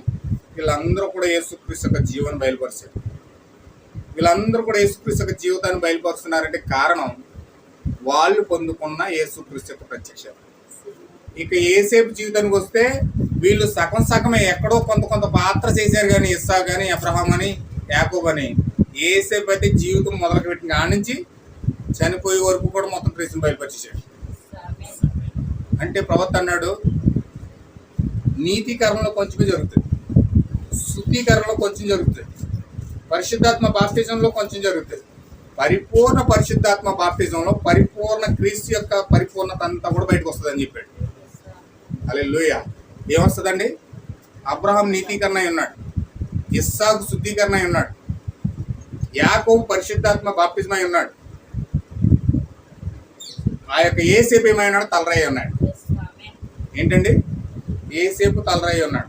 అబ్రహాం నీతికరణ బయలుపరిచాడట, ఇస్సాకు శుద్ధీకరణ బయలుపరిచాడట, యాకోబు పరిశుద్ధాత్మ బాప్తిజం పరిచయం చేశాడట, ఏసేపు తలరాయిని పరిచయం చేశాడట. తలరాయి అంటే యేసుక్రీస్తు యొక్క పరిపూర్ణ జీవితాన్ని ప్రత్యక్షపరిచేది. అంటే ఇప్పుడు వాళ్ళు నలుగురు కలిసి పాత నిబంధన యొక్క యేసుక్రీస్తు యొక్క పరిపూర్ణ స్వరూపాన్ని బయలుపరిస్తే, ఇప్పుడు కొత్త నిబంధనలోకి వచ్చేసరికి కొత్త నిబంధనలో దేవుడు 3 విధాలుగా దేవుడు నీతీకరణ 17వ శతాబ్దంలో జరిగింది, శుద్ధీకరణ 17వ శతాబ్దంలో జరిగింది, పరిశుద్ధాత్మ బాప్తిజం 20వ శతాబ్దంలో జరిగింది. ఇప్పుడు పరిపూర్ణ పరిశుద్ధాత్మ బాప్తిజం 1963 నుంచి తలరాయి ప్రత్యక్షపరచబడుతూ ఉందన్నమాట. హల్లెలూయా. అంటే మార్టిన్ లూథర్ కాడి నుంచి, మార్టిన్ లూథర్ ఇది 15వ శతాబ్దం నీతీకరణ, ఇది 17వ శతాబ్దం జాన్ వెస్లీ శుద్ధీకరణ, ఇది 19వ శతాబ్దం కాడి నుంచి పరిశుద్ధాత్మ బాప్తిజం పరిచయం అయింది. పరిశుద్ధాత్మ 1906 నుంచి స్టార్ట్ అయిన పరిశుద్ధాత్మ బాప్తిజం పెంతెకొస్తు. ఆ తర్వాత 1963 నుంచి పరిపూర్ణ యేసేపు ప్రత్యక్షపరచబడతా ఉన్నాడు, తలరాయి ప్రత్యక్షపరచబడతా ఉంది. ఎవరైతే వధువుగా నిర్ణయించబడ్డారో, ఎవరైతే దేవుని యొక్క ఏర్పాట్లు ఉండి దేవుని యొక్క ప్రణాళికలో వారి గ్రంథాలు దేవుని యొక్క జీవగ్రంథాల పేర్లు రాయబడి ఉన్నాయో వారు వారి జీవితాలను ఆ పరిపూర్ణ ప్రత్యక్షతలో తలరాయిలో చూసుకుంటారు. హల్లెలూయా. అంటే నీ జీవితం ఎక్కడ ప్రత్యక్షపరచబడతా ఉంది? ఇప్పుడు నువ్వు యేసేపు అయితే నీ జీవితం తలరాయిలో ప్రత్యక్షపరచబడతా ఉంది. నీ జీవితం తలరాయిలో నుంచి బయటకు వస్తా ఉంది. నీ జీవితం తలరాయిని ప్రత్యక్షపరచాలి. అంటే తలరాయి అంటే అర్థం ఏంటి? తలరాయి అంటే అర్థం ఏంటండి? తలరాయి ఏంటి? తల అంటే ఆలోచన ఎక్కడ స్టార్ట్ అవుతుంది అంటే తలలోనే స్టార్ట్ అవుతుంది. అంటే దేవుని యొక్క ఆలోచన అంతా కలిపి నువ్వు, అంటే దేవుని యొక్క ఆలోచన ఏమై ఉన్నదో నీవు కూడా అంతే. అంటే ఆయన ఆలోచన నీ ఆలోచన ఏకమైపోతా ఉంది. ఆయన నీవు ఒకటైపోతా ఉన్నారు. ఆయన నీవు ఏకమైనప్పుడు నీవు ఎత్తబట్లోకి వెళ్తావు. హల్లెలూయా. తలరాయిని పొందుకోవడం అంటే అర్థం ఏంటంటే ఆయన ఆలోచనలు నీ ఆలోచనలు ఏకమవ్వడమే. వాక్యము నీవు ఏకమవ్వడమే. వాక్యంతో ఏకమవ్వకుండా ఎన్ని కోరులు చెప్పినా వేస్ట్. వాక్యంతో ఏకమవ్వకుండా ఎంత భక్తి చేసినా, ఎన్ని ప్రార్థన చేసినా, ఎన్ని ఉపవాసాలు చేసినా, ఎన్ని కార్యక్రమాలు నువ్వు చేసినా కానీ వాక్యంతో ఏకమవ్వకుండా ఏం చేసినా వ్యర్థమే. అందుకే ఈరోజు అన్ని కబుర్లు చెప్తున్నారు కానీ, అన్ని ప్రార్థనలు చేస్తారు కానీ, అన్ని కార్యాలు చేస్తారు కానీ వాక్యంతో మాత్రం ఏకమవడానికి ప్రజలు ఇష్టపడలే. భక్తి పరుల అందరికంటే ఎక్కువ భక్తి చేసింది మేమే, పాటల అందరికంటే ఎక్కువ పాడేది మేమే, పరిచర్య అందరికంటే ఎక్కువ చేసేది మేమే, మాటల అందరికంటే ఎక్కువ చెప్పేది మేమే, వాక్యమా కోడ్సా అందరికంటే ఎక్కువ చెప్పింది మేమే. కానీ వాక్యంతో ఏకమవడం లేకపోవడం కారణం చేత వాక్యాన్ని మనము ప్రత్యక్షపరచలేకపోతా ఉన్నాం. అంటే క్రీస్తు యొక్క ప్రేమ, క్రీస్తు యొక్క జీవితము, క్రీస్తు యొక్క లైఫ్, క్రీస్తు యొక్క ఆలోచనలు మనము ప్రత్యక్షపరచలేకపోతా ఉన్నాం. ఆమేన్. హల్లెలూయా. అందుకే ఈరోజు మనుషులకు నమ్మకాలు లేవు, మనుషుల మీద మనుషులకి ప్రేమలు లేవు. మనుషుల మీద మనుషులకి రకరకాల కార్యాలతో పైకి మాట్లాడుతూ ఉన్నారు, లోన్ పెట్టుకుంటారు. పైకి మాట్లాడుతూ ఉంటారు, లోన్ చేసేది లోన్ చేస్తూ ఉంటారు. అంతర్గతంగా చేసేది అంతర్గతంగా చేస్తూ ఉంటారు. దేవుడిని పైకి నమ్ముతారు కానీ లోపల అంతరంగంలో ఆయన లేడు.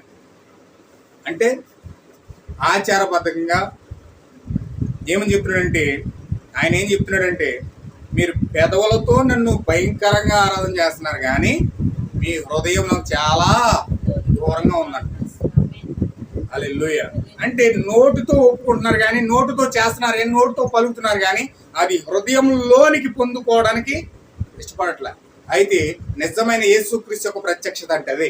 యేసుక్రీస్తు యొక్క ప్రత్యక్షత మన హృదయంలోకి ఎప్పుడైతే పొందుకున్నామో, ఒక అబ్రహాము వలె, ఒక ఇస్సాకు వలె, ఒక యాకోబు వలె, ఒక యేసేపు వలె, ఒక పాపాత్మురాలైన స్త్రీ వలె మన జీవితాలు కూడా పూర్తిగా క్రీస్తును పొందుకునే వరకు తాపత్రయంతో, విశ్వాసంతో దాని కొరకు పరుగు పెడతా ఉంటాం, వెంటాడుతూ ఉంటాం, వేడుకుంటూ ఉంటాం, ప్రార్థిస్తూ ఉంటాం, పట్టుదలతో వెతుకుతూ ఉంటాం, విశ్వాసపు కండరాలు పెంచుకుంటూ ఉంటాం, ప్రత్యక్షత పొందుకుంటాం, జీవం పొందుకుంటాం. వాక్యం కోసం నిరంతరంగా దానికోసం పోరాడుతూ జీవాన్ని పొందుకోవడానికి ఆతృత పడతాం. అది మరణమైన, ఖడ్గమైన, వ్యాధి అయినా, సమస్య అయినా, చచ్చిపోతామా, బతుకుతామా, నష్టమా, లాభమా, ఆ సమరశ్రీ అవన్నీ ఆలోచిస్తారు. క్రీస్తుని కలవలేదు. అవన్నీ ఆలోచిస్తే క్రీస్తుని కలుసుకోలేదు, ఆ పాపక్షమాపణ పొందుకోలేదు, ఆ జీవితంలో విమోచన పొందుకోలేదు. ఆ వేశ్య అనే ముద్ర ఉండేది. కానీ ఇప్పుడు ఎప్పుడైతే క్రీస్తుని కలిసిందో వేశ్య అనే ముద్ర తీసేసి, వేశ్య అనే ముసుగు తీసేసి పరిశుద్ధమైన వధువు, నిష్కలంకమైన వధువు, పవిత్రమైన వధువు, ఈ గొర్రె పిల్ల యొక్క భార్య అని బోధేటాడు దేవుడు. హల్లెలూయా. ఎప్పుడైతే ప్రత్యక్షత పొందుకుందో, పాప క్షమాపణ పొందుకుందో, ఇప్పుడు ఆమె పేరేమైందో తెలుసండి, వేశ్య అనే ముసుగు తీసేసి దేవుడు గొర్రె పిల్ల భార్య అని పెట్టాడు. హల్లెలూయా. ఎంత అదృష్టవంతురాలండి ఆమె, ఎంత కృప పొందుకుంది, ఎంత అద్భుతమైన ప్రేమ ఆమె స్వీకరించిందండి. ఎందుకు ఆ ప్రేమ పొందుకోవడానికి అర్హురాలు అయిందంటే ఆమె చేసిన పోరాటం, ఆమె చేసిన త్యాగం. ఏ మాత్రం కూడా ప్రాణం పోతాదేమో అనే భయం ఆమెలో లేదు, చంపేస్తారేమో అనే భయం ఆమె లేదు. నేను నేరం చేస్తున్నానా, అపనిందలు చేస్తున్నానా, ఘోరం చేస్తున్నానా, జనాలు తోసేస్తున్నానా, నా మోక్షయ్య ఆయన తగిలితే చాలా బాధపడతాడేమో, ఈ మోక్షయ్యని తగిలితే ముఖ్యాన్ని నిప్పడుతుందేమో, ఆ కోలేమో వంగుతుందేమో, తర్వాత నన్ను ఏమన్నా అంటాడేమో. ఎవరన్నా నడిస్తే అని నడవడానికి ఒక అడుగుడికి వేయడానికి 100 ఆలోచనలు ఆలోచిస్తారు. ఒక అడుగు వేయడానికి 100 రకాల ఆలోచనలు. అయినా వద్దా, ఎత్తి ఏమవుతుంది, కిందకి వెళ్తుందా పైకి వస్తుందా, అన్ని రకాల ఆలోచనలు ఆలోచించి అనుమానంగా అడుగుతూ ఉంటారు. అనుమానం తగినట్లుగానే అవుతుంది కూడా. వాళ్ళు ఎంత అనుమానం పడతారో అది కూడా అలాగే జరుగుతుంది.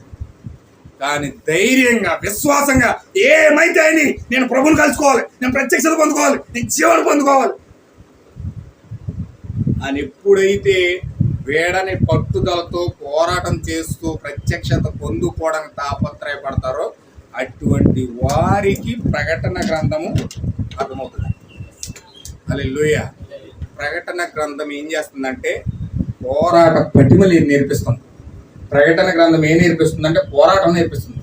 నువ్వు ఎలా పోరాటం చేయాలో, క్రీస్తు దగ్గరికి ఎలా వెళ్ళాలో, యేసుక్రీస్తు యొక్క ప్రత్యక్షతను ఎలా పొందుకోవాలో, నీ జీవాన్ని ఎలా పొందుకోవాలో, మరణాన్ని ఏ విధంగా తప్పించుకోవాలో, జీవం ఎలా పొందుకోవాలో, ఆ యొక్క ముఖాముఖి అనుభవం క్రీస్తుతో కలిసి నువ్వు ఏ విధంగా మాట్లాడుకోవాలో ప్రకటన గ్రంథం నీకు నేర్పిస్తావు. ఎప్పుడైతే దాన్ని పొందుకున్నావో, ప్రత్యక్షత పొందుకున్నావో, జీవాన్ని పొందుకున్నావో, నీ జీవితంలో క్రీస్తు బయటపడతాడు, నీ జీవితంలో క్రీస్తు ప్రత్యక్షపరచబడతా ఉంటాడు.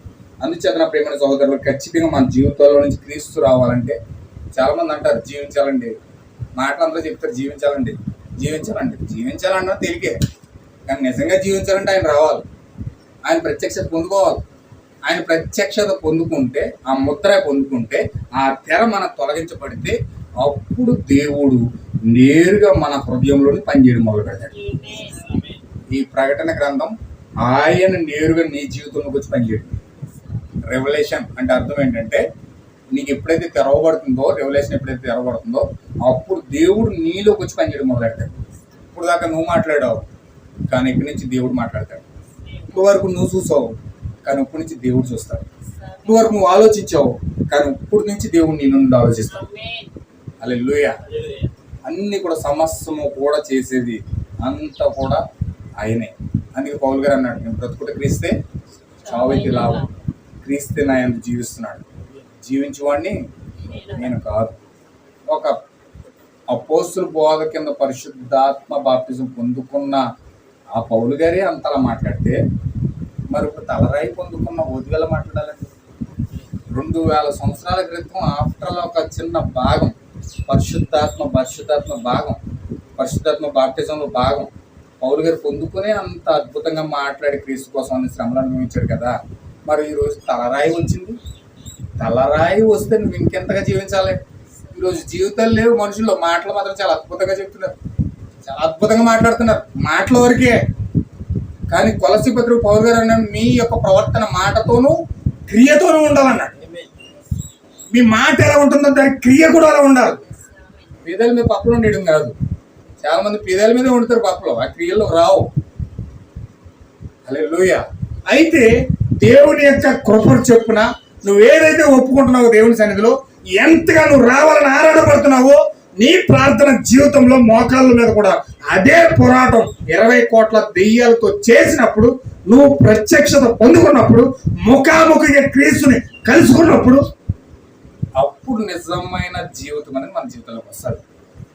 అలాంటి జీవితం మనం అందరం పొందుకోవాలని ఖచ్చితంగా మనం అందరం ప్రార్థన చేద్దాం.